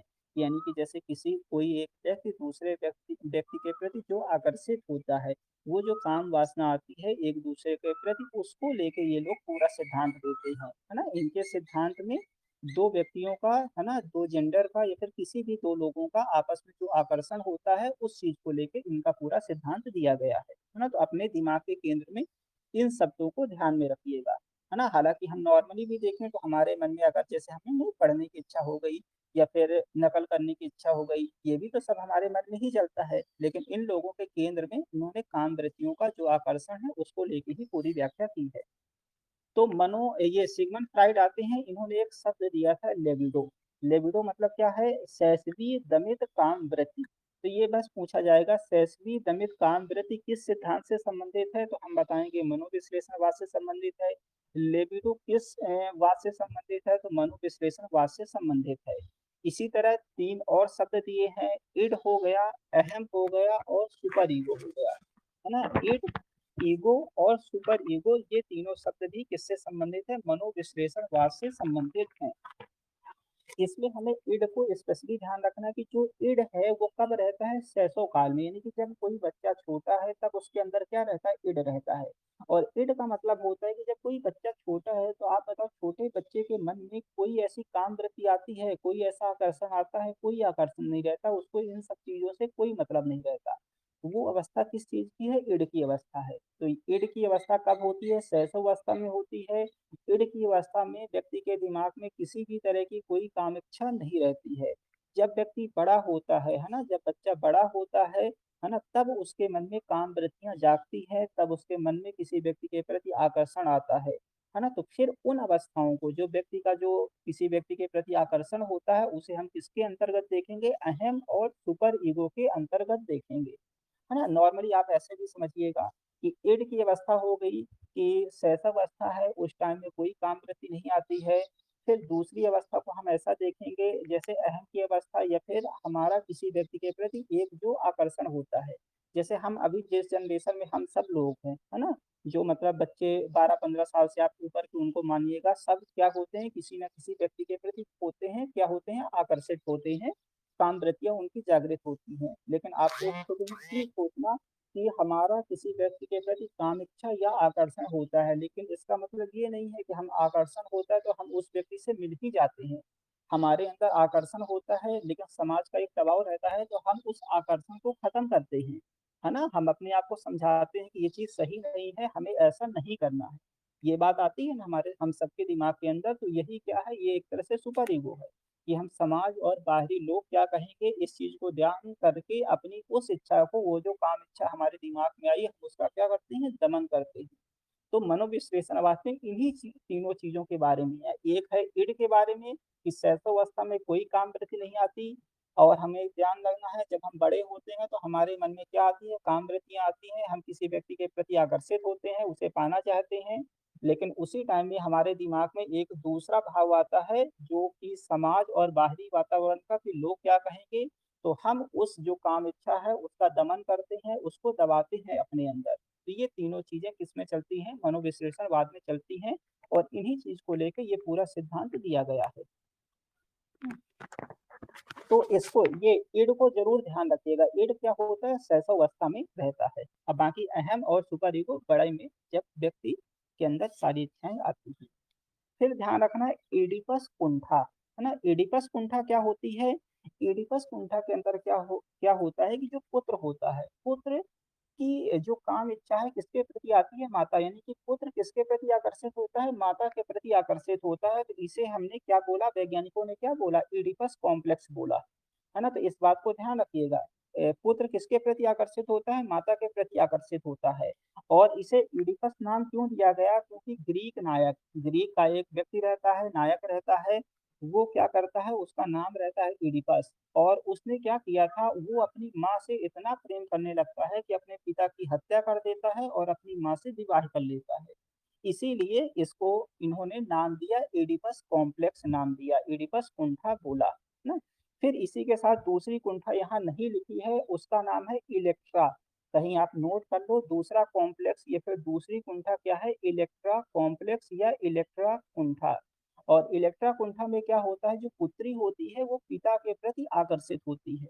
तो दोनों पॉइंटों को ध्यान रखिएगा, इडिपस में क्या होता है, पुत्र माता के प्रति आकर्षित होता है। और ये भी ध्यान रखेंगे, इडिपस नायक था, पूछा गया है कहीं पीवाईक्यू में कि इडिपस नायक के नाम से रखा गया है कि नायिका के नाम से, तो इडिपस क्या है, नायक रहता है और उसी के नाम से इस कॉम्प्लेक्स को इडिपस कॉम्प्लेक्स कहते हैं। और इलेक्ट्रा में क्या होता है कि जो पुत्री होती है वो पिता के प्रति आकर्षित होती है ना। और इन लोगों का जो आकर्षण था, तो ये लोग जो व्याख्या करते हैं तो ये काम इच्छाओं के हिसाब से करते हैं। ठीक। अब देखो, जो सिगमंड फ्राइड थे, इनके दो बढ़िया इंटेलिजेंट विद्यार्थी रहते हैं, एक का नाम रहता है एडलर रहता है, दूसरे का नाम रहता है जुंग या युंग रहता है। तो एडलर का समय क्या है, 1870 का रहता है, और जुंग का समय रहता है 1875 का, है ना, 4-5 साल ऊपर नीचे रहते हैं ये। अब एडलर क्या करते हैं, इन्होंने क्या बोला कि अहम अहम बड़ा है, जो व्यक्ति का अहम है, जो ईगो है, वो क्या होता है, बड़ा होता है लिबिडो से। यानी कि देखो, हमारे मन में काम इच्छा आई, लेकिन हमारे अंदर एक ईगो भी है, हमारे अंदर एक अहम भी आ रहा है कि नहीं यार, ये काम इच्छा अगर हम पूरी करेंगे, हम समाज में कोई गलत काम करेंगे तो हमारी भी एक रिस्पेक्ट है। तो हम अपने अहम के द्वारा उस लिबिडो को क्या कर देंगे, सप्रेस करेंगे, उस लिबिडो को दबा देंगे। हमारे मन में जो काम वृत्ति आई उसको हम अपने अहम के द्वारा क्या करेंगे, दबाने का काम करेंगे। और यही जब हम एक चीज को दबा रहे हैं, यानी कि हम क्या कर रहे हैं, प्रतिस्थापित कर रहे हैं। और इसी को इन्होंने आत्म प्रतिस्थापन का, आत्म स्थापन की प्रवृत्ति या आत्म स्थापन का सिद्धांत कहा, है ना। तो इस पॉइंट को ध्यान रखना है। एडलर आते हैं, वो अहम को ऊंचा बताते हैं कि अहम ज्यादा महत्वपूर्ण है लिबिडो से। और अगर पूछा जाएगा आत्म स्थापन की प्रवृत्ति किसने दी, तो एडलर ने दी है। इतना ध्यान रखना है एडलर के बारे में। फिर आते हैं युंग। और युंग ने क्या किया, युंग ने बोला कि सिगमंड भैया आओ, एडलर भैया आप भी आओ, दोनों को आपस में मिला दिया, है ना। तो दोनों के सिद्धांत को जब मिला जुला रूप है, वो हमें कहाँ मिलेगा, एडलर ये युंग के सिद्धांत में मिलेगा। जो मैंने देखो, लेबिडो को व्यापक अर्थ में स्वीकार किया, यानी लेबिडो, यानी कि जो सिगमंड फ्राइड ने लेबिडो की बात की थी उसको स्वीकार करते हैं। और जो एडलर का आत्मस्थापन है उसको भी स्वीकार करते हैं, यानी कि लेबिडो और आत्मस्थापन दोनों को मिलाते हैं। और बोलते हैं कि ये जो लेबिडो है और ये जो आत्मस्थापन है, इन दोनों के मिलाने से क्या बनता है, व्यक्तित्व के प्रकारों का सिद्धांत दिया, है ना। कि जो एक हमारे व्यक्ति के मन में काम इच्छा आई और दूसरा काम इच्छा को जो हमने प्रतिस्थापन किया, उन दोनों के कारण क्या होता है, आत्मस्थापन किया, उन दोनों के कारण व्यक्ति के प्रकारों का सिद्धांत बनता है। यानी व्यक्ति कई तरह का होता है, और व्यक्ति के प्रकारों में आप लोगों ने ये सुना ही होगा, बोलते भी होंगे, वो बहुत इंट्रोवर्ट है, वो बहुत एक्सट्रोवर्ट है। यानी कि कोई अंतर्मुखी व्यक्ति है, कोई बहिर्मुखी व्यक्ति है। आप लोगों ने गुरुजनों के मुंह से और अपने फ्रेंड सर्कल में भी या फिर खुद को भी बोला होगा कि मैं अंतर्मुखी हूँ, कि मैं बहिर्मुखी हूँ। तो ये आता है, जुंग ने ये दिया, किसको मिला के, लेबिडो और आत्मस्थापन, इन दोनों का मिला जुला रूप। अब अंतर्मुखी व्यक्ति कैसा होता है कि उसका जो शक्ति होती है ना, ध्यान शक्ति स्वयं में केंद्रित रहती है। जो अंतर्मुखी व्यक्ति रहता है उसको किसी और से मोटिवेशन की जरूरत नहीं है, उसकी शक्ति क्या है, खुद में ही केंद्रित है। लेकिन जो बहिर्मुखी व्यक्ति है, तो बहिर्मुखी व्यक्ति शक्ति सामाजिक और भौतिक वातावरण से मिलती है ना। उसको अगर कोई बाहर बोले कि हाँ हाँ हाँ तुम ये काम कर सकते हो, तो वो अगर बोलोगे ना, तुम 4 फ्लोर से भाई कूद जाओगे, तुम्हारा कुछ नहीं होगा। अगर वो बहिर्मुखी वाला व्यक्ति होगा, तो वो 15, 20, 50 लोग अगर उसको ऐसा मोटिवेशन देंगे, तो भाई साहब छत से कूद जाएंगे, है ना। लेकिन वहाँ कोई अंतर्मुखी व्यक्ति होगा, तो उसको बाहरी लोगों से कोई मतलब ही नहीं है, उसको पता है कि कूदूंगा तो हाथ पांव नहीं मिलेंगे, तो वो नहीं कूदेगा। तो ऐसा कुछ ध्यान रखिएगा। जो अंतर्मुखी व्यक्ति होता है वो भावुक होता है, कल्पनाशील होता है, और एकांत प्रिय होता है, अकेला बैठा रहेगा, है ना। भावुक रहेगा, है ना, कोई कुछ बोल देगा तो आंसू एकदम बहने लगेंगे, है ना। दुखी बहुत जल्दी हो जाएगा, बहुत ज्यादा दुख मानेगा कि यार, है ना। क्योंकि वो व्यक्ति जो अंतर्मुखी व्यक्ति है, उसकी दुनिया वो खुद ही में है ना। तो कोई बोल देगा उसे, तो उसे लगेगा कि यार पूरी दुनिया मुझे ऐसा बोल रही है, मैं तो यहाँ अकेले बैठा हूँ, है ना। और खुद में ऐसा सोचता रहेगा, कल्पना करता रहेगा, यार इसने मुझे क्यों ऐसा किया, है ना? ऐसा सोचता विचारता रहेगा, यानी कि एक तरह से आप उन व्यक्तियों को बोल देते हो अंतर्मुखी जो बहुत ज़्यादा लोगों से बात नहीं करते हैं, अकेले रहते हैं, खुद में थोड़ा उनके दिमाग में कुछ न कुछ चीज़ें अपनी चलती रहती हैं और किसी व्यक्ति को ले किसी भी चीज़ को लेके थोड़ा-सा क्या होते हैं, भावुकता उनके अंदर ज़्यादा ज़्यादा हावी होती है, बहुत जल्दी खुश हो जाते हैं, बहुत जल्दी दुखी हो जाते हैं, ये कौन होते हैं? अंतर्मुखी व्यक्ति होते हैं।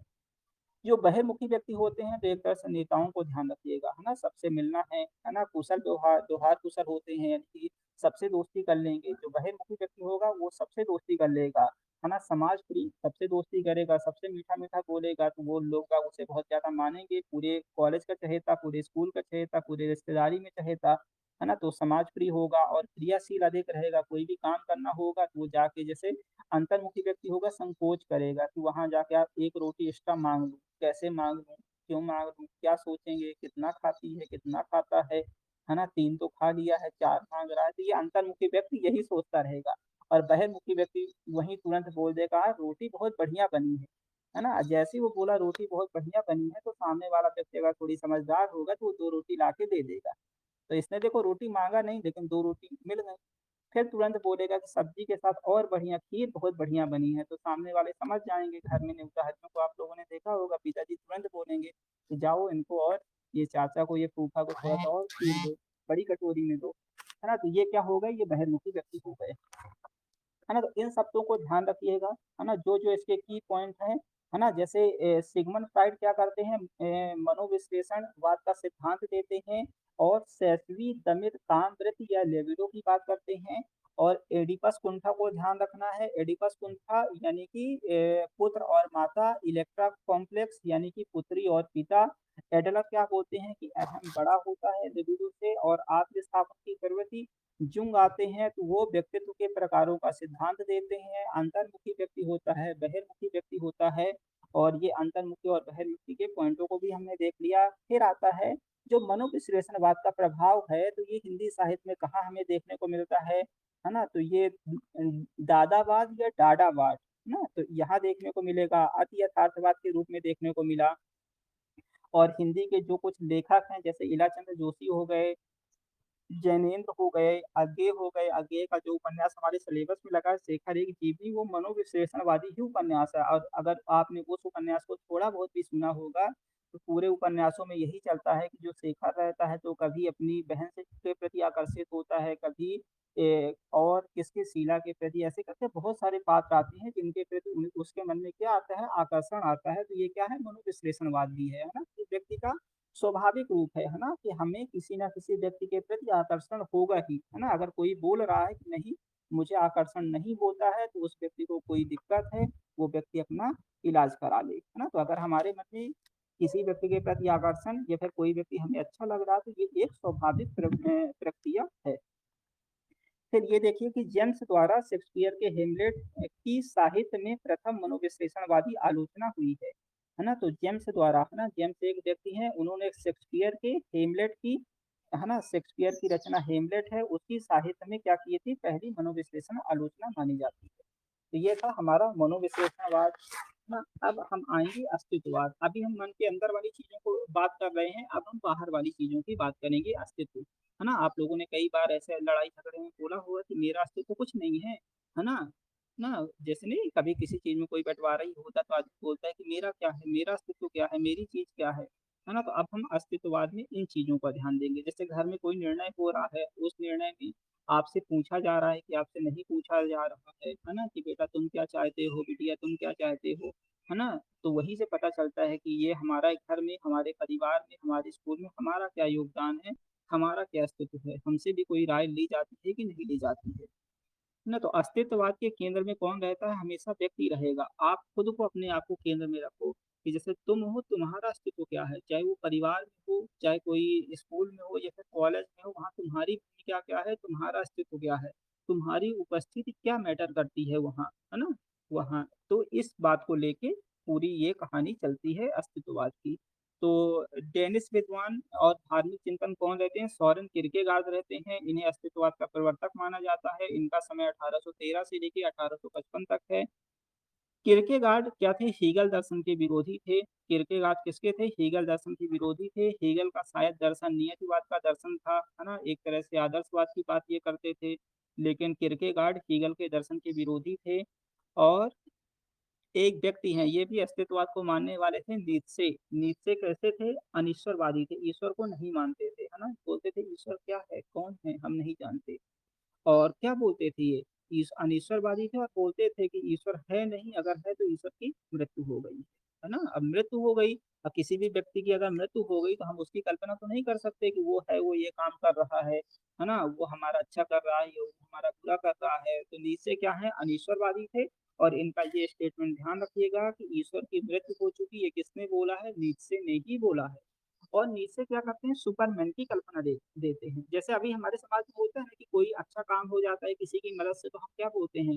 ईश्वर की इच्छा थी, व्यक्ति को भाई साहब को भेजा, या फिर इस व्यक्ति को बिटिया ने ऐसा काम कर दिया, है ना? किया तो बिटिया ने, लेकिन हमने क्रेडिट किसको दिया? ईश्वर को क्रेडिट दिया। लेकिन नीचे क्या बोलते हैं? ईश्वर तो मर चुका है, मरे हुए व्यक्ति को किस बात का क्रेडिट, है ना? तो वही नीचे आते हैं, सुपरमैन की कल्पना देते हैं कि ये जो बिटिया है, इसने अगर अच्छा काम किया, मेहनत किया, जॉब लगी, तो ये क्या है? सुपरमैन है ना? ये है सुपर, इसके पास है सुपर पावर, इसकी वजह से ये काम हुआ। तो ये ईश्वर की मृत्यु की बात करते हैं और व्यक्ति को महत्व देते हैं कि अगर पर्टिकुलर इस लड़की ने ये काम किया है तो क्रेडिट इसी व्यक्ति को मिलना चाहिए, ये इसके अस्तित्व का सवाल है ना? अगर आप ईश्वर को क्रेडिट दे दिए तो इस लड़की का, जिसने ये योगदान दिया, पूरा काम किया, पूरी मेहनत किया, तो फिर इसका क्या अस्तित्व रहा, इसका क्या वजूद है? तो इसी बात की ये व्याख्या करते हैं। तो सुपरमैन की कल्पना यही है कि अगर गांधी जी ने देश को, अगर कहते हैं आजाद कराया, अगर हम बोलते हैं कि ईश्वर ने आजाद कराया, तो फिर गांधी जी, भगत सिंह, जो भी हमारे क्रांतिकारी हैं, फिर उनका वजूद क्या है, उनका अस्तित्व क्या है? इन सब की बात होती है। फिर अस्तित्ववाद का सिद्धांत देख लिया है। अस्तित्ववाद के अंतर्गत क्या क्या चीजें शामिल होती हैं? तो व्यक्ति का अस्तित्व बाह्य सत्ता के अधीन नहीं है, यानी कि हम जो हैं, हम जितने भी ग्रुप में पढ़ रहे हैं, तो हमारा सबका अस्तित्व किसी भी बाह्य सत्ता के अधीन नहीं है ना? हम खुद में क्या है? स्वतंत्र हैं, है ना? हम खुद में क्या है? स्वतंत्र हैं। हमारा अस्तित्व किसी बाह्य सत्ता के अधीन नहीं है। फिर दूसरा क्या है? व्यक्ति को अपनी अंतरात्मा के अनुसार जीवन जीने का अधिकार है, यानी कि हम जितने लोग हैं, हमारी जो अंतरात्मा, हमारा मतलब व्यक्ति के अस्तित्व का मतलब क्या हुआ कि मेरा जो मन कर रहा है वो मैं कर रहा हूँ, ये मेरा अस्तित्व है ना? मुझे उसमें कोई टोका टाकी नहीं करे, है ना? तो व्यक्ति अपनी अंतरात्मा के अनुसार जीवन जीना चाहिए। फिर इस पॉइंट को जरूर स्टार लगा के ध्यान रखिएगा, क्योंकि हमें कंफ्यूजन नहीं होगा। क्योंकि यहाँ क्या लिखा है? अस्तित्ववादी क्या बोलते हैं? सुख की निरर्थकता की बात करते हैं कि सुख क्या है? निरर्थक है। अस्तित्ववाद क्या बोलता है? सुख क्या है? निरर्थक है। फिर ज्ञान विज्ञान को महत्वहीन मानता है। तो ये यहाँ इसी शब्द को याद रखिएगा, ज्ञान विज्ञान को महत्वहीन मानता है। ज्ञान विज्ञान को नकारता नहीं है, लेकिन ज्ञान विज्ञान बोलता है कि ये महत्वहीन है ना, इनका उतना महत्व नहीं है। फिर अस्तित्व का बोध दुख, त्रास व मृत्यु के क्षणों में ही संभव है। यानी हमें अपने अस्तित्व का बोध कब होता है? दुख की, त्रास में व मृत्यु में, है ना? जैसे हमको कभी ऐसे हमको खतरा होता है कि बस अब जान जाने वाली है, उस टाइम में हमें अपना अस्तित्व पता चलता है कि मैं चला जाऊंगा तो मेरे घर वालों का क्या होगा, है ना? मेरे मतलब उनको अपनी जगह पता चल जाती कि मैं जहाँ जहाँ जो जो काम करता था, जिसके जीवन में जो मेरा रोल था, मेरे जाने के बाद उसका जीवन क्या होगा। वहां उस व्यक्ति को अपना अस्तित्व पता चलता है कि मेरी उपस्थिति मेरे घर के लिए, मेरे परिवार के लिए, मेरे दोस्तों के लिए, स्कूल में, कॉलेज में ये मैटर करती है। तो जब वो दुख के क्षणों में होगा, जब मृत्यु के समीप होगा, तब उसे अपने अस्तित्व के बारे में पता चलता है ज्यादा अच्छी तरह से, है ना? मृत्यु को मानवीय स्थिति की सीमा मानता है ना? अस्तित्ववाद क्या बोलता है कि मृत्यु मानवीय, अगर कोई भी व्यक्ति जब तक जिंदा है तब तक है, ठीक है, लेकिन जिस दिन से उसकी मृत्यु हो गई, उस दिन से अब उसकी लीला खत्म, है ना? तो वो क्या है कि मानवीय ये स्थिति की, यानी कि एक तरह से इसको आप ऐसा जान सकते हो कि जो हम जन्म, पुनर्जन्म, ये सब मान्यताएं हैं, ये सब अस्तित्ववाद नहीं मानता है ना? अस्तित्ववाद क्या बोलता है कि जो जब तक हम जिंदा हैं तब तक हमारा अस्तित्व है, जिस दिन हम मर जाएंगे हमारा कोई अस्तित्व नहीं है। फिर जीवन के प्रति विद्रोह, है ना? जीवन के प्रति विद्रोह से यहाँ मतलब ऐसा नहीं है कि हमें एकदम से लड़ लेना है, डंडा लेके चल देना है। जीवन के प्रति विद्रोह का मतलब है कि जीवन की निरर्थकता के विरुद्ध विद्रोह, है ना? से इनका तात्पर्य ये है कि जैसे जो पारंपरिक ऐसे समाज के जो मूल्य हैं, समाज में धर्म से, इनके प्रति विद्रोह। जैसे हमारे समाज में कई ऐसी कुरीतियां हैं, उन कुरीतियों के कारण हमारा अस्तित्व सामने नहीं आता। जैसे अभी हम महिलाओं की नजरियों से देख सकते हैं कि महिला मम्मी पूरा दिन घर का काम करती है, लेकिन अगर क्रेडिट की बात आती है तो वो मम्मी को क्रेडिट उतना नहीं मिल पाता है।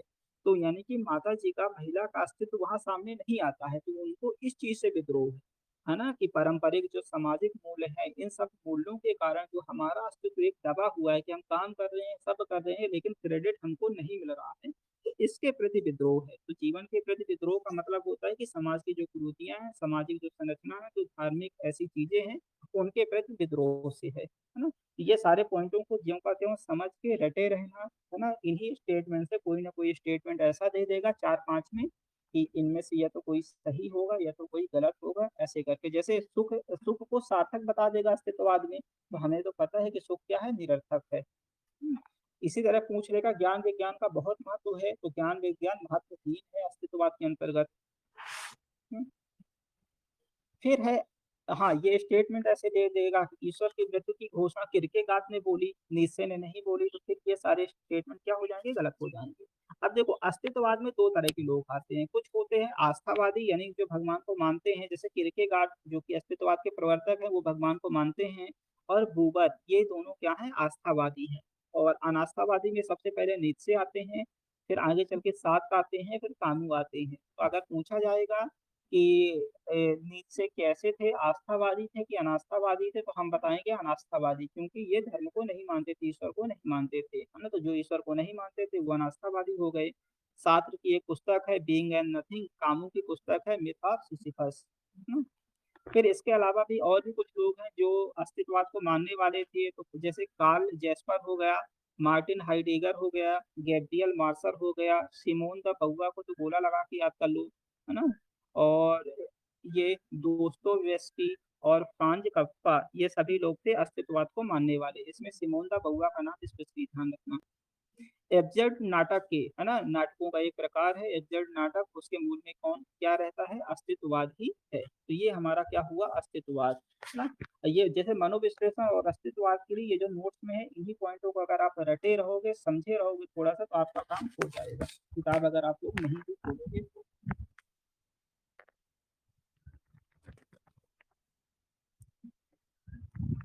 ठीक है, अब आ जाते हैं हम लोग इसमें उत्तर आधुनिकतावाद में। क्यों सुन रहे हो आप लोग, सके तो नहीं है, चले तो नहीं गए, पांच लोग तो हैं। समझ में आ रहा है, बोलो बताओ थोड़ी बहुत, क्योंकि अब हमारे जो टॉपिक हैं अब तो ये वाले नॉर्मली समझने वाले हैं, ये तो आराम से सबको ही समझ में आ जाएंगे।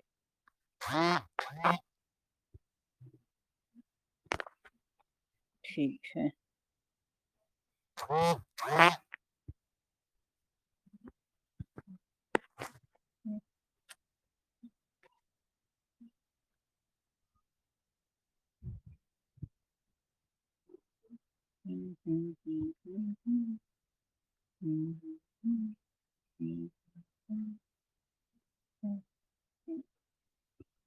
चलिए अब आते हैं हम लोग उत्तर आधुनिकतावाद। तो देखो उत्तर आधुनिकतावाद के पहले दो शब्द और थे जो हमारे सिलेबस में नहीं लगे थे, एक था संरचनावाद और एक था विखंडनवाद। तो अगर हम लोगों ने थोड़ी बहुत साइंस पढ़ी है या फिर ना भी पढ़ी हो, तो संरचनावाद को ऐसा समझो कि हम ईंट बालू पत्थर इन सब से जोड़ के अपना घर बना लेते हैं, और विखंडनवाद क्या होता है, हम उसी घर को क्या करते हैं, गिरा देते हैं। यानी संरचनावाद में हम अलग अलग चीजों को मिला के एक कोई संरचना बना देते हैं, जिससे घर बना दिए, मटका बना दिए, साइकिल बना दिए, कुछ भी बना दिए। हर एक चीज अलग अलग चीजों से मिलकर ही बनती है। और विखंडनवाद का मतलब क्या होता है, उस चीज को तोड़ के हमें क्या कर देना है, अलग अलग कर देना है। हम्म। और संरचनावाद के अंतर्गत आप देखो कि मान के चलो जैसे कोई चीज बना रहे हैं, जैसे हम लोग लड्डू बना रहे हैं, लड्डू में अगर हम शक्कर डालेंगे तो लड्डू मीठा होगा, अगर लड्डू में हम नमक डालेंगे तो लड्डू कैसा होगा, नमकीन होगा, मतलब नमक जैसा होगा। नमक के स्वाद को क्या बोलते हैं, बताओ, मुझे नहीं पता। कि अगर कोई नमक की चीज है तो अपन क्या बोलेंगे, शक्कर वाले को तो मीठा बोल देते हैं, नमक वाले को क्या बोलेंगे, नमकीन। हाँ नमकीन शायद बोलते हैं, ठीक है। तो अब देखो, जो चीज़ जिन जैसे अब जैसे मिठाई बनी अगर वो शक्कर डाल के बनती है तो उसका गुण कैसा है? क्योंकि शक्कर मीठी है तो मिठाई भी क्या होगी? मीठी होगी। और इसी तरह अगर हम उसी लड्डू को नमक डाल के बनाते हैं तो क्योंकि नमक नमकीन ऐसा स्वाद है तो वो जो लड्डू बनेगा तो उसका भी स्वाद कैसा रहेगा? जैसा नमक का स्वाद रहेगा। यानी संरचनावाद के अंतर्गत जिन पदार्थों से, जिन चीज़ों से मिलकर कोई भी संरचना बनेगी, कोई भी पदार्थ बनेगा तो उसमें वही गुण होंगे जो उसकी इन अलग-अलग पदार्थों के जो गुण होंगे। और विखंडनवाद में एक पूरी गुणवान चीज़ टूटेगी तो वो अलग-अलग तरीके के गुणों में विखंडित हो जाएगी, ऐसा हल्का-सा समझे रहो, है ना? ये तो हमारे सिलेबस में है नहीं। हमारे सिलेबस में है उत्तर आधुनिकतावाद। तो उत्तर आधुनिकतावाद संरचनावाद और विखंडनवाद यानी जो बनने की प्रक्रिया और जो टूटने की प्रक्रिया है, उन दोनों को मिला के क्या बनता है? उत्तर आधुनिकतावाद बनता है। और उत्तर आधुनिकतावाद का जो जनक है वो ल्योतार है ना, इनका नाम ल्योतार भी मिलेगा या ल्योतार्द मिलेगा। ये दोनों शब्दों में से कोई भी एक शब्द हमें मिल सकता है ना? इन्होंने एक पुस्तक लिखी थी the post modern condition a report on knowledge 1979 में, है ना? ये एक पुस्तक लिखते हैं। सबसे आसान और सबसे महत्वपूर्ण क्वेश्चन कि उत्तर आधुनिकतावाद की शुरुआत कब होती है? 18वीं शताब्दी, 19वीं शताब्दी, 20वीं शताब्दी, 21वीं शताब्दी। तो हम बताएंगे 20वीं शताब्दी से उत्तर आधुनिकतावाद की शुरुआत होती है और 20वीं शताब्दी में भी कब? अब देखो ये जो 1979 की जो डेट लिखी है इसका मतलब क्या है? 20वीं शताब्दी का उत्तरार्ध, 20वीं शताब्दी कुछ सालों बाद खत्म हो जाती है। तो अगर आपसे शताब्दी नॉर्मली पूछे तो 20वीं शताब्दी और शताब्दी में भी अंदर और जाए तो 20वीं शताब्दी का उत्तरार्ध यानी 20वीं शताब्दी का जो अंतिम समय चलता था उस समय में उत्तर आधुनिकतावाद की शुरुआत होती है। और उत्तर आधुनिकतावाद क्या है? तो अगर हम इस टॉपिक को सिस्टमेटिक पढ़ रहे थे तो इसके पहले जो आपने मार्क्सवाद पढ़ा, इसके पहले जो आपने मनोविश्लेषणवाद पढ़ा, इसके पहले जो आपने अस्तित्ववाद पढ़ा, इन सब के विरुद्ध, है ना, ये जो हम बड़े बड़े वाद अभी पढ़ के आए हैं ना, उन सब के विरुद्ध आता है उत्तर आधुनिकतावाद। उत्तर आधुनिकतावाद क्या बोलता है कि ये जो बड़े बड़े वाद हमने पढ़े, मनोविश्लेषण, मार्क्सवाद, अस्तित्ववाद, इनके कारण जो छोटे छोटे अस्मिता मूलक ग्रुप हैं वो क्या हो रहे हैं? खत्म हो रहे हैं। तो इसी के विरुद्ध क्या आता है? उत्तर आधुनिकतावाद। तो ये देखिए यहाँ लिखा है उत्तर आधुनिकतावाद महावृतांत के विरुद्ध है। उत्तर आधुनिकतावाद किसके विरुद्ध है? तो ये स्टेटमेंट पूछी गई है कि महावृतांत के विरुद्ध है कि महावृतांत के समर्थन में है। तो महावृतांत के विरुद्ध क्या है? उत्तर आधुनिकतावाद। और महावृतांत का मतलब क्या होता है कि जो ईसाइयत है, जो मार्क्सवाद है और जो वैज्ञानिक प्रगतिवाद का मिथ है, इसके विरुद्ध अब छोटे छोटे अस्मिता समूहों जैसे स्त्री विमर्श, दलित विमर्श आदि का उदय हो रहा है। तो उत्तर आधुनिकतावाद क्या बोलता है कि मार्क्सवाद के विरुद्ध है, वो उत्तर आधुनिकतावाद महावृतांत के विरुद्ध है। और महावृतांत किसको बोला गया? जो हम अभी बड़े बड़े वाद पढ़ के आए तो इन्हीं को क्या बोला गया? महावृतांत बोला गया। बोला गया कि अब महावृतांत का समय खत्म हो गया।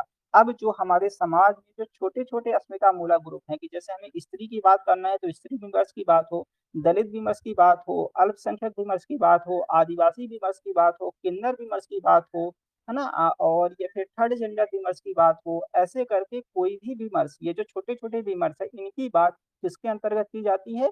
उत्तर आधुनिकतावाद के अंतर्गत की जाती है। उत्तर आधुनिकतावाद देखिए अभी जो उन्होंने नीचे ने क्या बोला है? ईश्वर की मृत्यु के बारे में बात किया है ना। उत्तर आधुनिकतावाद में आप लोग बोलोगे कि लेखा कांत हो गया, कविता कांत हो गया, ये सभी हमको इसके अंतर्गत मिलेंगे। फिर आगे क्या कथन है कि ज्ञान की अवस्था बदल जाती है जब समाज उत्तर औद्योगिक युग और संस्कृति उत्तर आधुनिक युग में प्रवेश करती है ना। जो ज्ञान की अवस्था है वो बदल जाती है जब समाज किसमें प्रवेश करता है? उत्तर औद्योगिक युग में। और संस्कृति क्या है? उत्तर आधुनिक युग में प्रवेश करती है। क्योंकि देखो बहुत पहले कोई इस चीज की बात नहीं करता था कि स्त्रियों की शिक्षा होनी चाहिए, स्त्रियों को पढ़ाना चाहिए।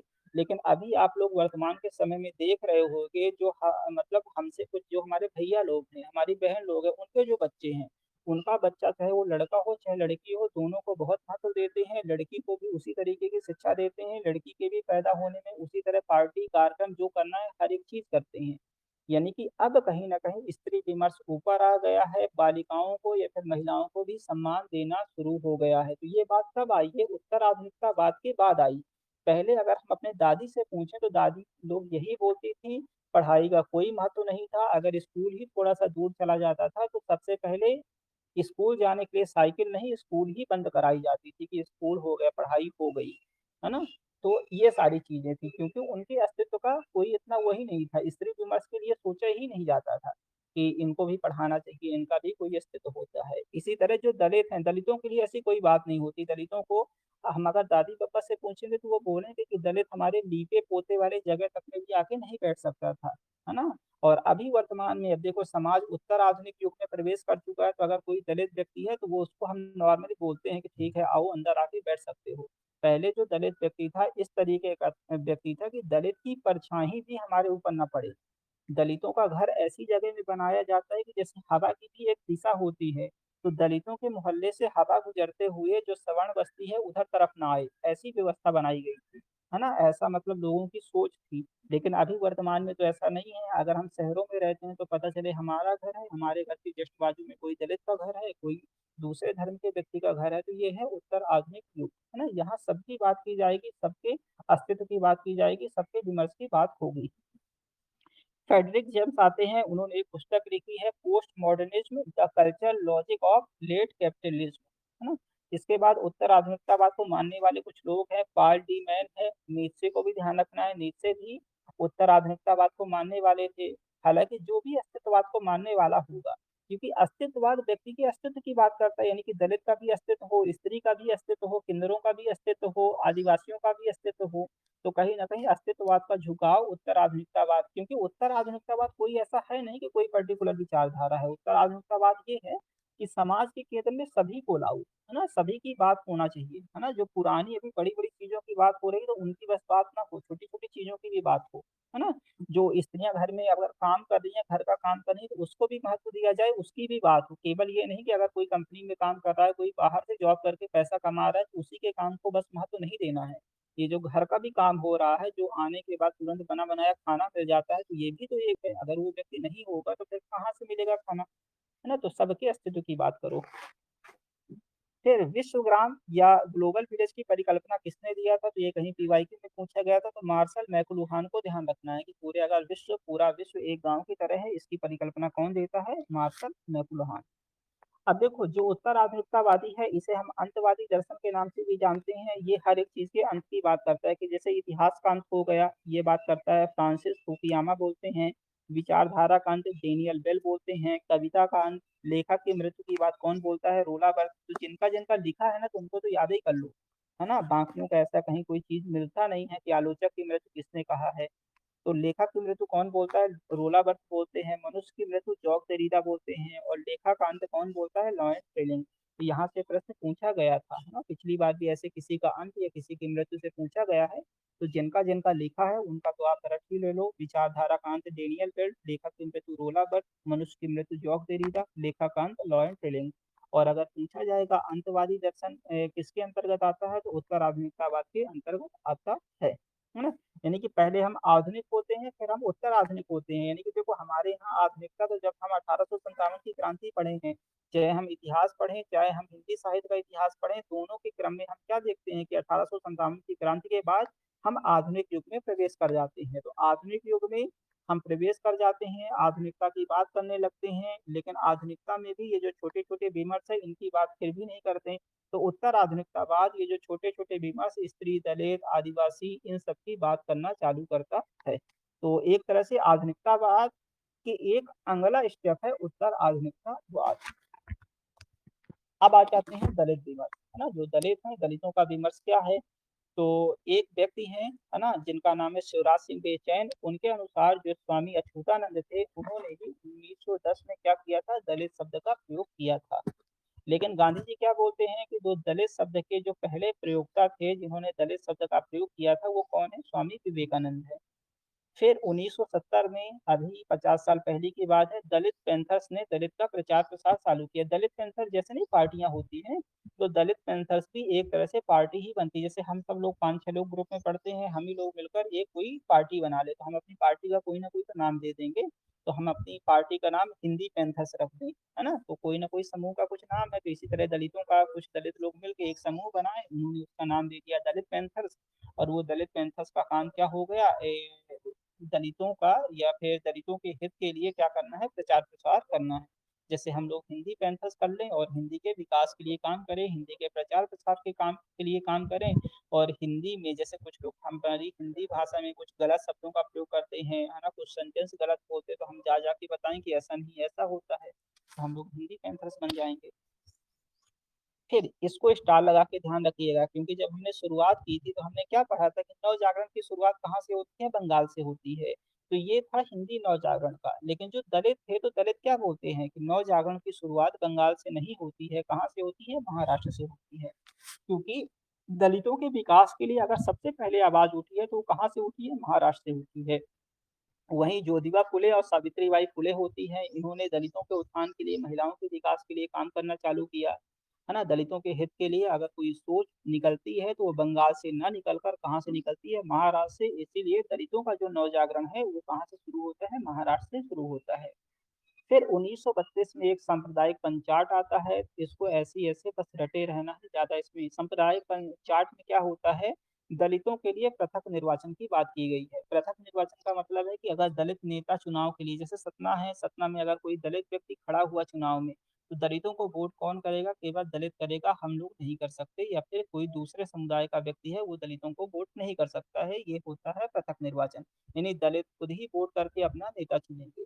फिर गांधी जी को जब पता चलता है कि ऐसी बात होती है, गांधी जी नाराज हो जाते हैं, जेल में रहते हैं, और जेल में भी अनशन में बैठ जाते हैं, बोलते हैं खाना पानी त्याग दूंगा, जान अपनी दे दूंगा, है ना, ये चीज गलत हो रही है ना। तो गांधी जी अनशन में रहते हैं। जब लोगों को पता चलता है कि ये डोगरा क्या है, अनशन में बैठा है, अब लगता है जान जाने ही वाली है, तो अम्बेडकर जी, जबकि अम्बेडकर जी ये दलितों के पृथक निर्वाचन के समर्थन में रहते हैं, फिर अम्बेडकर जी गांधी जी के पास जाते हैं कि बताइए क्या है, ऐसा है। फिर गांधी जी और अम्बेडकर जी के बीच में बातचीत होती है, और अम्बेडकर जी इस बात को मान लेते हैं कि दलितों का पृथक निर्वाचन नहीं होना चाहिए, है ना, दलितों की पूरी। गांधी जी इस चीज का विरोध इसलिए करते थे, अगर दलित की हर एक चीज अलग हो जाएगी, दलित का स्कूल अलग हो जाएगा, दलित के मास्टर अलग हो जाएंगे, दलित का नेता अलग हो जाएगा, दलित का हॉस्पिटल अलग हो जाएगा, दलित का जेल अलग हो जाएगा, तो क्या वो दलित कभी मुख्य धारा से जुड़ पाएगा, फिर तो छुआछूत और बढ़ जाएगी, है ना। क्योंकि अभी क्या है, छुआछूत कम इसलिए भी है कि हम स्कूल जाते हैं तो हमें नहीं पता है कि हमारे बाजू में जो बैठा है, या फिर हमें जो पढ़ाने वाला मास्टर है वो कौन से कास्ट का है। हम केवल यही जान रहे हैं कि वो हमारा मास्टर है, वो हमारा गुरु है, वो हमें शिक्षा दे रहा है। लेकिन फिर बाद में क्या हो जाएगा, दलित के स्कूल में दलित टीचर, तो उससे क्या हो जाएगा, ये समाज में जो छुआछूत है, भेदभाव और बढ़ जाएगा। गांधी जी का ये तर्क था, और ये बहुत हद तक सही भी है ना, कि दलितों को अगर मुख्य धारा में लाना, जैसे समाज में क्या है, छुआछूत वो शहरों में छुआछूत कम है, क्योंकि शहर में क्या है, लोग बाग बाहर से आया के बसे हैं। अब किसी एक ब्राह्मण का घर है, बाजू में पता चला किसी मुस्लिम का घर है, इसके बाजू में किसी दलित का घर है, दूसरे तरफ किसी ठाकुर का घर है, सबका घर वही है। और जब घर आजू बाजू है तो लोग बाग बात व्यवहार करते हैं, है ना, चीजों का आदान प्रदान करते हैं, तो कहीं ना कहीं छुआछूत उतनी नहीं है। जबकि हम गाँव में चले जाते हैं तो गाँव में अमूमन ऐसे ही होता है कि दलित बस्ती अलग है, ब्राह्मणों का मोहल्ला अलग है, ठाकुरों का अलग है, और दूसरे मतलब अलग अलग समुदाय के लोगों का कहीं ना कहीं मोहल्ला ही अलग होता है। तो वो चीज मेंटेन रहती है, लोग बाग उस मोहल्ले में जाते ही नहीं है, अगर जाते हैं तो कपड़े चेंज करते हैं, तो छुआछूत बनी ही रहती है। तो गांधी जी दलितों के पृथक निर्वाचन के विरोध में थे, अंबेडकर जी दलितों के पृथक निर्वाचन के समर्थन में थे। और आप लोगों ने जो देखा होगा, जैसे हमारी विधानसभा लोकसभा में जो आरक्षण मिलता है एसटी और एससी को, उसकी उत्पत्ति यहीं से होती है ना। गांधी जी क्या बोलते हैं कि एक काम करो, आप इनको अलग मत करो, लेकिन जो हमारा जब संविधान बनेगा, संविधान की कुछ चीजें हमें एसटी और एससी को हम रिजर्व कर देंगे, है ना, कि वहाँ एसटी का ही कोई व्यक्ति वोट में खड़ा हो सकता है ना, चाहे वो किसी भी पार्टी का हो। अगर कहीं कोई रिजर्व सीट है कि यहाँ एसटी का व्यक्ति होगा, तो चाहे वो बीजेपी का हो, कांग्रेस का हो, किसी भी पार्टी का हो, लेकिन व्यक्ति एसटी का ही खड़ा होगा, और उसे वोट हम सब लोग देंगे, चाहे वो किसी भी धर्म या जाति का हो। तो ये था, क्या था, पूना पैक्ट, इसी को हम पूना पैक्ट बोलते हैं, क्योंकि पुणे की यरवदा जेल में ही ये सारी बातें होती हैं। फिर दलित के उसमें ध्यान रखना है कि जो दलित थे वो पूंजीवाद व ब्राह्मणवाद को खतरनाक मानते हैं, कि ये जो पूंजीवाद है, पैसावाद है, और जो ब्राह्मणवाद है, ये क्या है, खतरनाक है, और मार्क्सवादी विचारधारा से सहमत नहीं होते इस बात को। क्योंकि देखो, मार्क्सवाद भी पूंजीवाद का विरोध करता है, मार्क्सवाद भी क्या करता है, पूंजीवाद का विरोध करता है, और दलित भी पूंजीवाद का विरोध करते हैं। लेकिन दलित मार्क्सवादी विचारधारा से भी सहमत नहीं है ना। दलित मार्क्सवादी, ये स्टेटमेंट पूछा जाएगा, दलित मार्क्सवादी विचारधारा से सहमत नहीं है, पूंजीवाद और ब्राह्मणवाद को खतरनाक मानते हैं। फिर इसको तो हमने देखा ही है कि 1914 में अछूत की शिकायत, हीरा डोम की कविता रहती है, जिसको महावीर प्रसाद द्विवेदी ने सरस्वती पत्रिका में प्रकाशित कराया था। दलित कविता क्या बोलती है कि दलितों की स्थिति के लिए सवर्ण समाज विशेषकर ब्राह्मण जिम्मेदार है, यानी कि दलितों की जो हालत है, दलितों को ये छुआछूत ये सब फेस करना पड़ रहा है, तो इसके लिए जो सबसे जिम्मेदार है तो वो सवर्ण समाज, और सवर्ण समाजों में भी जो ब्राह्मण है वो उनकी स्थिति के लिए जिम्मेदार हैं, ऐसा दलित मानते हैं, दलित विमर्श के अंतर्गत माना जाता है। फिर दलित साहित्य के अंतर्गत दलित विमर्श के लिए दो व्यक्तियों का नाम तो स्पेशली ध्यान रखना, क्योंकि यही स्टेटमेंट पूछा जाता है कि ओम प्रकाश वाल्मीकि और मोहनदास नैमिष राय दलित विमर्श से संबंधित थे कि दलित विमर्श से संबंधित नहीं है, तो दोनों दलित साहित्यकार हैं। ओम प्रकाश वाल्मीकि की पुस्तक है दलित साहित्य अनुभव संघर्ष और यथार्थ 2013 का, और दलित साहित्य का सौंदर्य शास्त्र, ये दोनों है ओम प्रकाश वाल्मीकि की। फिर मोहनदास नेमिष राय की बात किया जाए तो इनकी पुस्तकें हैं भारतीय दलित आंदोलन का इतिहास 4 खंडों में 2013, आज बाजार बंद है, तो ये दोनों मोहनदास नेमिष राय की है। फिर आते हैं डॉक्टर यशवंत विरोदय, इन्होंने लिखा है कि दलित शिखरों का साक्षात्कार। शरण कुमार लिम्बाने ने भी लिखा है यही, दलित साहित्य का सौंदर्य शास्त्र। ओम प्रकाश वाल्मीकि भी लिखते हैं दलित साहित्य का सौंदर्य शास्त्र, और ये भी लिखते हैं दलित साहित्य का सौंदर्य शास्त्र। डॉक्टर रामचंद्र ये लिखते हैं दलित साहित्य की विकास यात्रा, और बुद्धि का विनाश ही शूद्रों के, एक स्टेटमेंट ये ध्यान रखिएगा।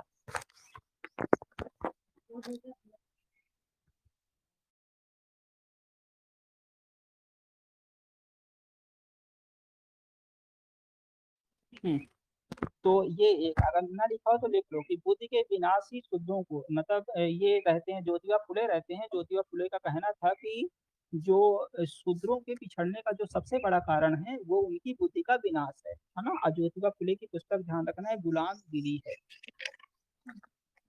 फिर आ जाते हैं हम लोग स्त्री विमर्श में।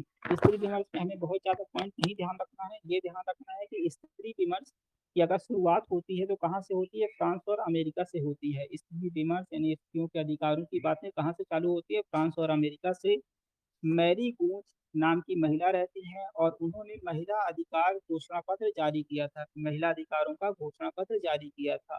बाद में 1793 में मैरी गूंज को फांसी पे चढ़ा दिया जाता है।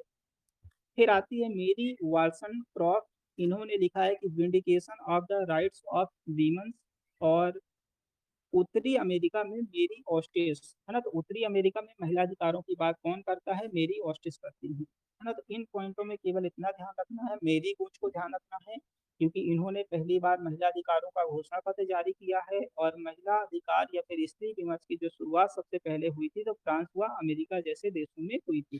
तो पूछा जाता है कि भारत देश में सबसे पहले स्त्री विमर्श की बात हुई नेपाल में हुई, पाकिस्तान में हुई, कि अमेरिका में हुई, फ्रांस में हुई, कहाँ हुई, तो हम लोग बता सकोगे। फिर आता है मताधिकार, यानी कि महिलाओं को जो वोट देने का अधिकार है ना, उसके लिए भी वो अधिकार भी ऐसे नहीं मिला, महिलाओं को संघर्ष करना पड़ा। अमेरिका जैसे देश में भी महिलाओं को संघर्ष करना पड़ा कि हमें भी वोटिंग का राइट मिले, है ना। महिलाओं को सीधे सीधे वोटिंग का राइट नहीं मिला, है ना। पहले कुछ महिलाओं को मिला, फिर कुछ को मिला, फिर अभी वर्तमान में जाकर अभी भी सारे देशों में महिलाओं को पूर्ण रूप से वोटिंग का अधिकार नहीं है। तो 1860 में इंग्लैंड में मताधिकार या सफ्रेजिस्ट मूवमेंट चलता है ना। 1860 में इंग्लैंड देश में मताधिकार के लिए मूवमेंट चलता है, महिलाएं एक आंदोलन चलाती हैं कि सबको मताधिकार मिलना चाहिए। तो उसी के तहत 1918 में ब्रिटेन में देखो, 1860 में इंग्लैंड में क्या चलता है, मताधिकार के लिए आंदोलन बस चलता है। उसी के तहत 1918 में ब्रिटेन की जो महिलाएं हैं उनको वोटिंग का राइट मिलता है। 1920, ये पिछली बार के शायद नेट का क्वेश्चन है, 1920 में अमेरिका में महिलाओं को वोटिंग राइट मिलता है। फिर 1946 में यूनाइटेड नेशन ऑर्गेनाइजेशन के द्वारा महिला अधिकारों से संबंधित आयोग की स्थापना होती है। तो ये हो गया पहला चरण। पहले चरण में हमने देखा, ये क्रम ध्यान रखना है कि सबसे पहले 1918 में ब्रिटेन में मताधिकार मिलता है महिलाओं को, वोटिंग राइट। फिर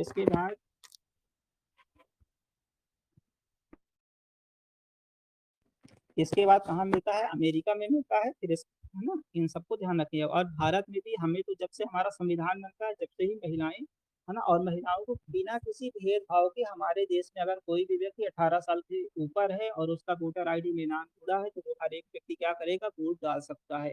चाहे वो व्यक्ति पढ़ा लिखा हो, चाहे वो व्यक्ति अनपढ़ हो, अगर वो भारत का नागरिक है, 18 वर्ष की आयु पूर्ण कर चुका है, पागल या दिवालिया घोषित नहीं हुआ है, और वोटर लिस्ट में उसका नाम जोड़ना ही पड़ेगा, जोड़ के उसको वोट दे सकता है वो। फिर दूसरा चरण में एक व्यक्ति आते हैं, सिमोन द बउआ मिलेगा, सिमोन द बुवार मिलेगा, जो भी शब्द मिले इनका नाम। इन्होंने एक पुस्तक लिखी थी द सेकंड सेक्स, कब लिखी थी? 1949, है ना। द सेकंड सेक्स का मतलब यानी कि एक तरह से जो दूसरा लिंग है उसकी बात की गई थी, यानी महिलाओं की बात की गई थी।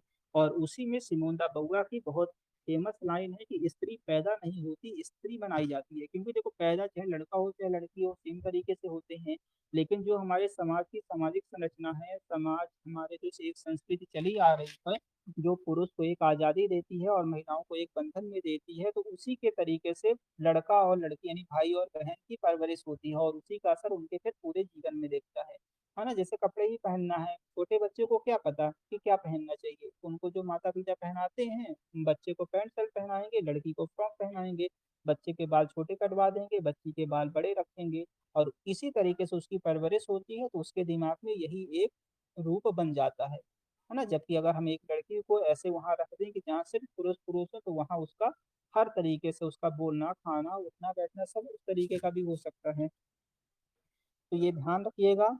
और वास्तविक समानता की धारणा पर विस्तृत चिंतन किया था सिमोन द बउआ ने अपनी पुस्तक द सेकंड सेक्स में, जो स्त्री और पुरुष के बीच की समानता है उसकी उसकी बात की थी, उस पर विचार किया था। तो स्त्री विमर्श के लिए जो कुछ महिलाएं आई, आप लोगों ने देखा होगा, कुछ महिलाएं विरोध करती हैं, कुछ महिलाएं इतना विरोध करती हैं कि सामने वाले का सर फोड़ देती हैं, कुछ महिलाएं विरोध करती हैं लेकिन उनका तरीका सही रहता है तर्क के आधार पर। तो ऐसे करके समाज में कई तरीके की महिलाएं हुई जिनका विरोध करने का अपना तरीका था। जैसे देश की आज़ादी में गांधी जी का अलग तरीका था, भगत सिंह का अलग तरीका था, सुभाष चंद्र बोस का अलग तरीका था। तो उसी के क्रम में उदारवादी महिलाएं कौन होती हैं? जेएस मिल और ब्रिटिश फ्रीडम रहती हैं। ये कैसी रहती हैं? ये स्त्री विमर्श के लिए थोड़ा सा उदारवादी विचारधारा को सामने रखती हैं।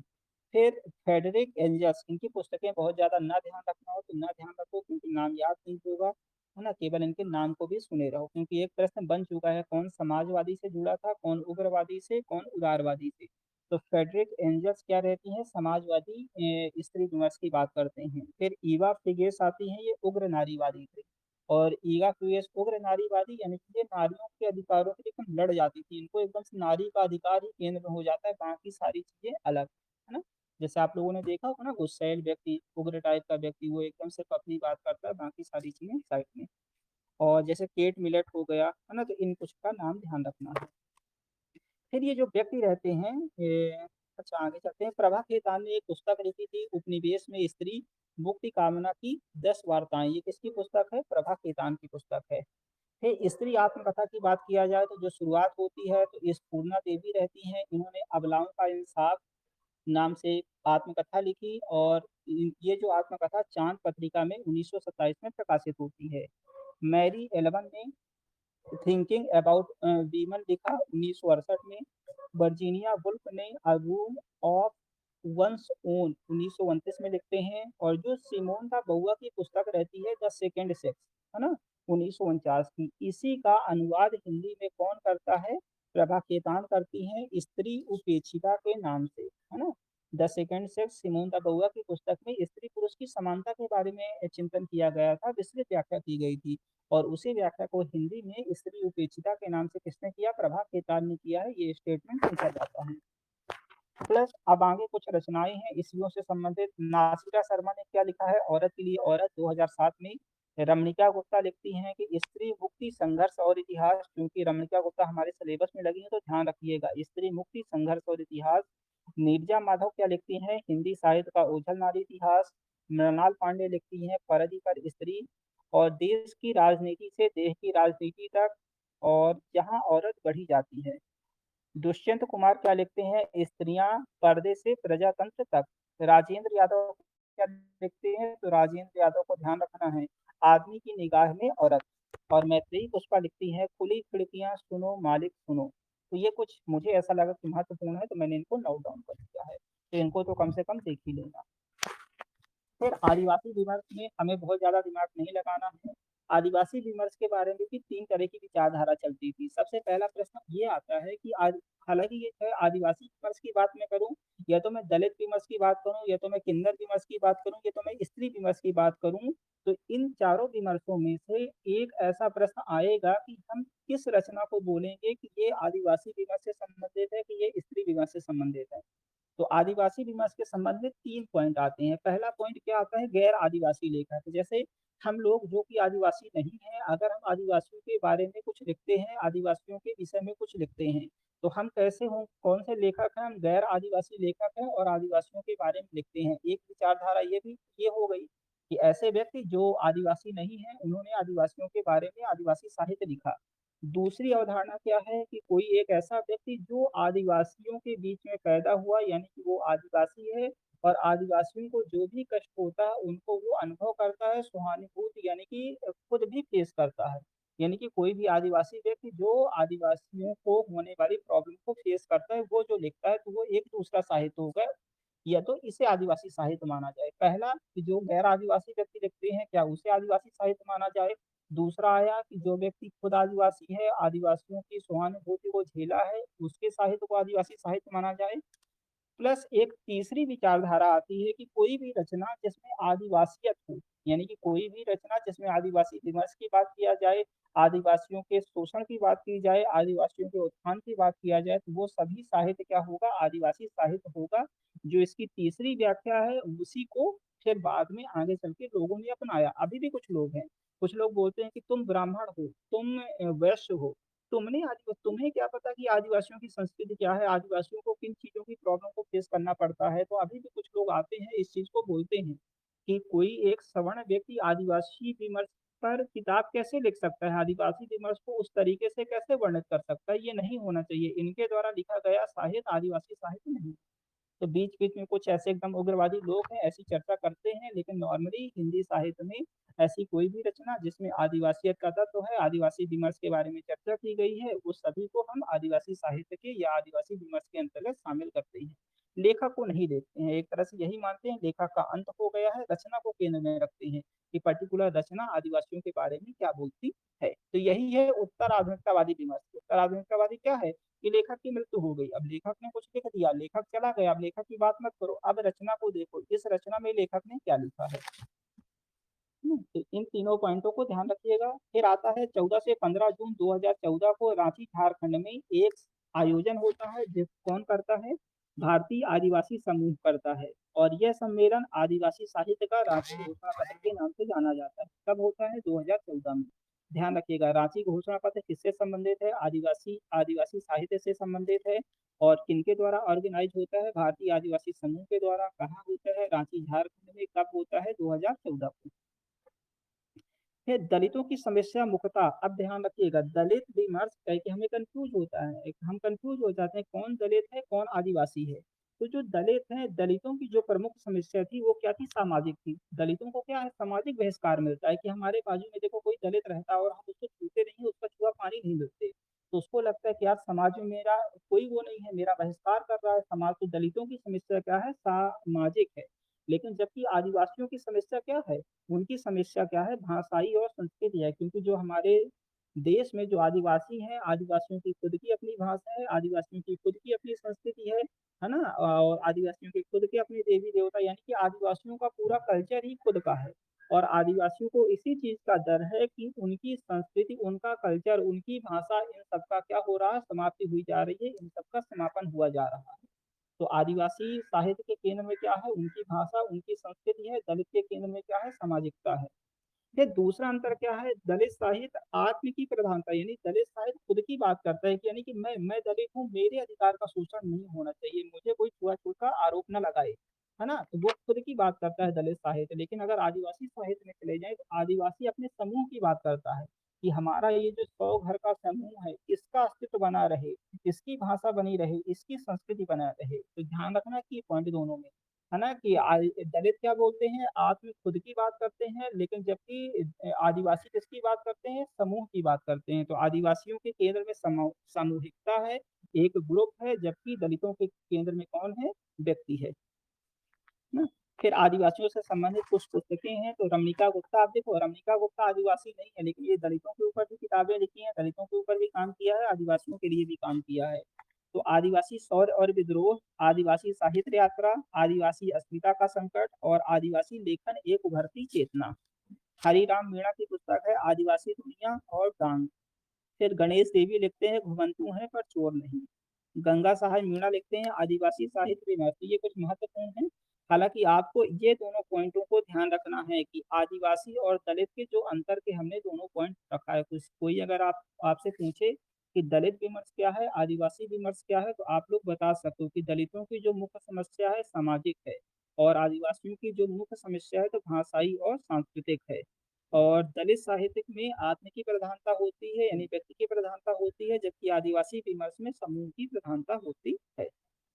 फिर आ जाते हैं उसी के क्रम में अल्पसंख्यक की बात करते हैं, है ना। अल्पसंख्यक यानी कि किसी भी तरीके से अल्पसंख्यक किसको बोलते हैं, जिनकी संख्या कम हो, चाहे वो धर्म के रूप में कोई धर्म का व्यक्ति हो, चाहे वो समाज में, जैसे आदिवासी भी हैं तो हमारे बीच में जैसे कोई सिंधी भाषी है, कोई गोंडी भाषी व्यक्ति है, कोई दूसरी भाषा का बोलने वाला व्यक्ति है, तो वो भी तो अल्पसंख्यक वर्ग में आएगा। तो अल्पसंख्यक का मतलब है जो धर्म या भाषा यानी किसी भी रूप में अगर उसकी संख्या कम है तो वो सभी व्यक्ति क्या होंगे, अल्पसंख्यक होंगे। और ये जो 29 और 30 अनुच्छेद को याद रखिएगा, यहाँ से पेपर 1 में भी क्वेश्चन बनेगा कि अनुच्छेद 29 में क्या लिखा है, अल्पसंख्यकों के हितों के संरक्षण की बात की गई है।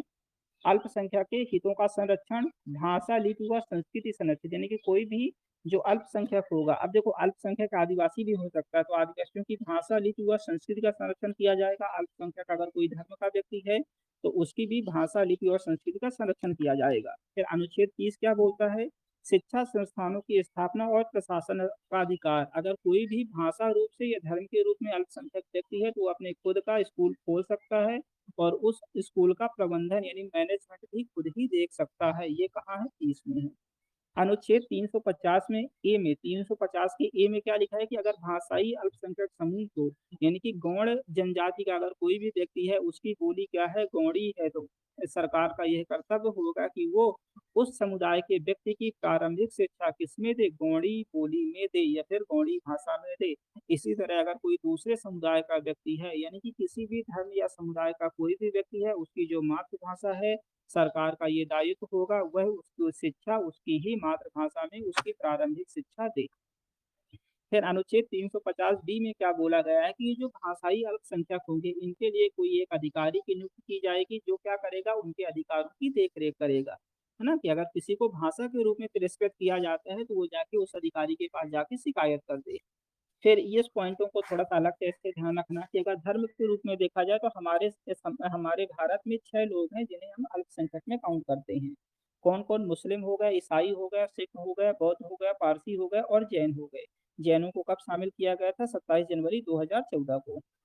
फिर अल्पसंख्यकों से संबंधित कुछ पुस्तकें हालांकि पूछी नहीं गई हैं, एक बार रीड कर लो। मुकुट बिहारी लाल इस्लाम और आधुनिक भारत 2009 में लिखते हैं।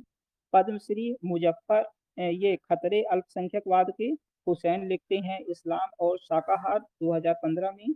और तारीख फतेह इन्होंने लिखा है इस्लामिक राज्य का भ्रष्ट 3 खंडों में।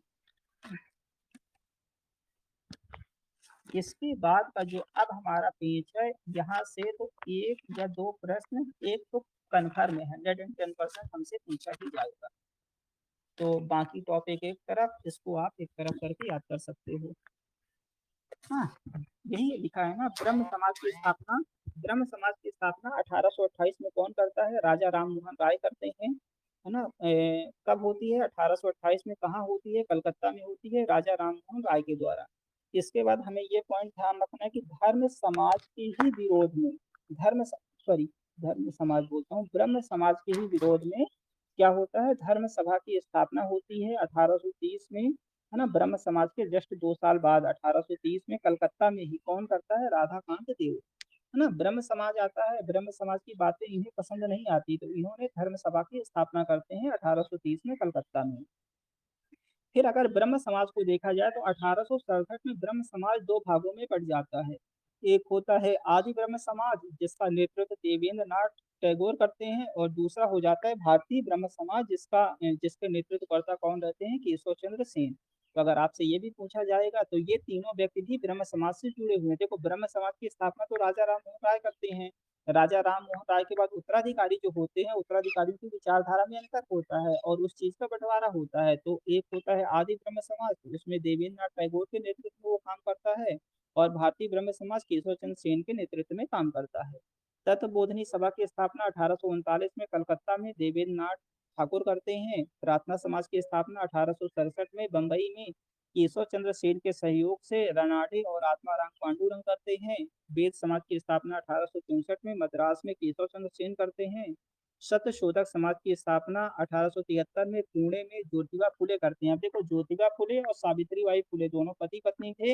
इन्होंने जो उत्थान के लिए, नव जागरण के लिए काम किया था, कहाँ से किया था? महाराष्ट्र से किया था। और इन्होंने दलितों को केंद्र में रखकर किया था।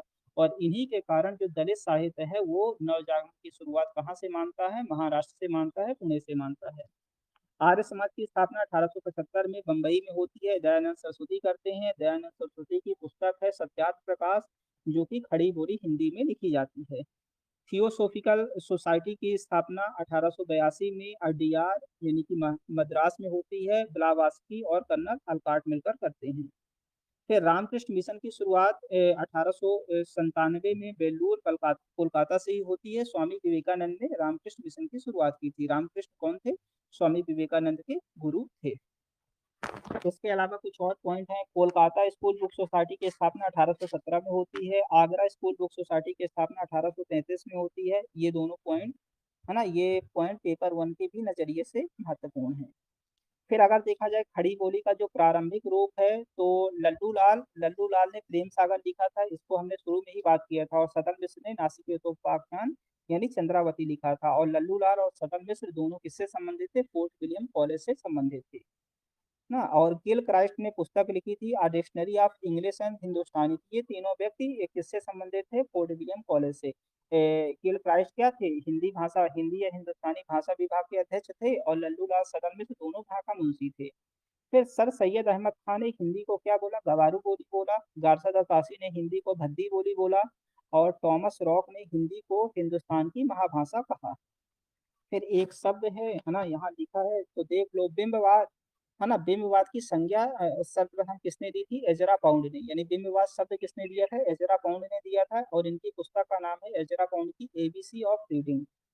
फिर बिंबवाद का प्रवर्तक अगर माना जाए तो टी ई ह्यूम को नॉर्मली बिंबवाद का प्रवर्तक मानते हैं। लेकिन जो आचार्य शुक्ल हैं, आचार्य शुक्ल कहते हैं कि टी ई ह्यूम नहीं बिंबवाद के प्रवर्तक, बल्कि कौन है? एफ एस फ्लिंट हैं। और बिंबवाद को आर्कटाइप या आदि नाम किसने दिया था? युंग ने दिया था, है ना। बिंबवाद को क्या बोला? आर्कटाइप। तो यहाँ शुक्ल जी का स्टेटमेंट ध्यान रखिएगा, पूछा गया है कि Shukla ji F S print को बिंबवाद का प्रवर्तक मानते हैं, जबकि नॉर्मली बिंबवाद का प्रवर्तक कौन है? टी ई ह्यूम, है ना। तो ये शायद पिछले बार के नेट का ही क्वेश्चन है। तो ये हमारा, मुझे ऐसा लगता है कि सारी पीडीएफ हो गई, सारा टॉपिक हो गया।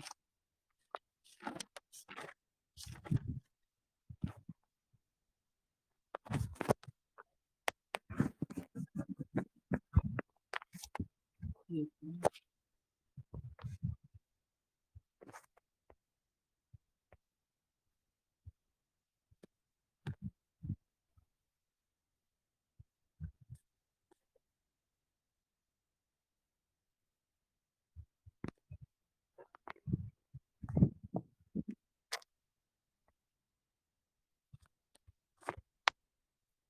ना एक और मैं पिक भेजता हूँ, उसको और देख लो।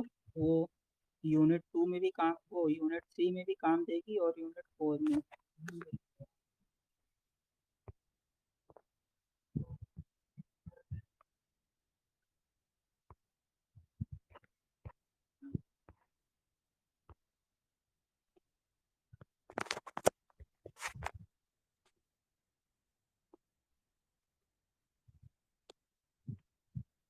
हाँ, इसको देख लो, इसमें एक साथ लिखा है कि देखो उत्तर आधुनिकतावाद, देखो यहाँ कुछ लोग प्रवर्तक या संस्थापक होंगे या फिर कुछ उस वाद से संबंधित व्यक्ति होंगे। तो इसमें आप बहुत ज्यादा वो ना करना कि यार ये तो संस्थापक हैं, कौन क्या है ना। ज्यादातर तो संस्थापक लिखे हैं, ये तो कुछ मानने वाले व्यक्ति होंगे।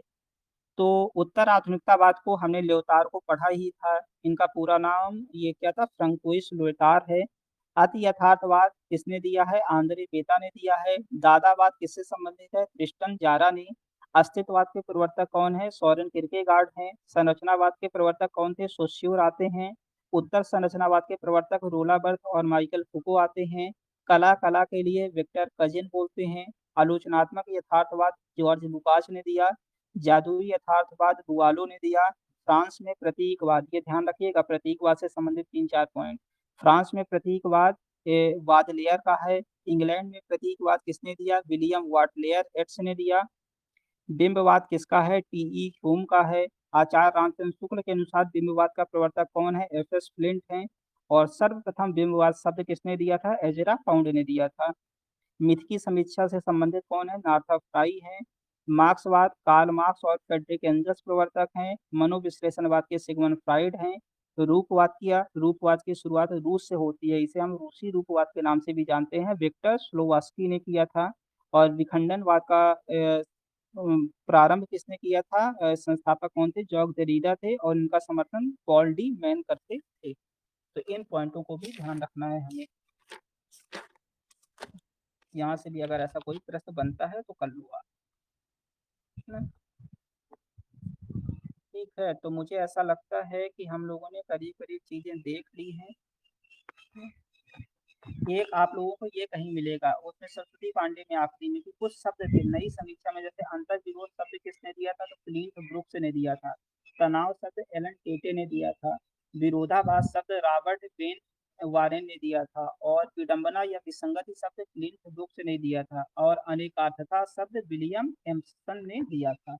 ये जो शब्द हैं आपको सरस्वती पांडे के आखिरी में मिल जाएंगे, तो वहां से इन चीजों को ध्यान रखना।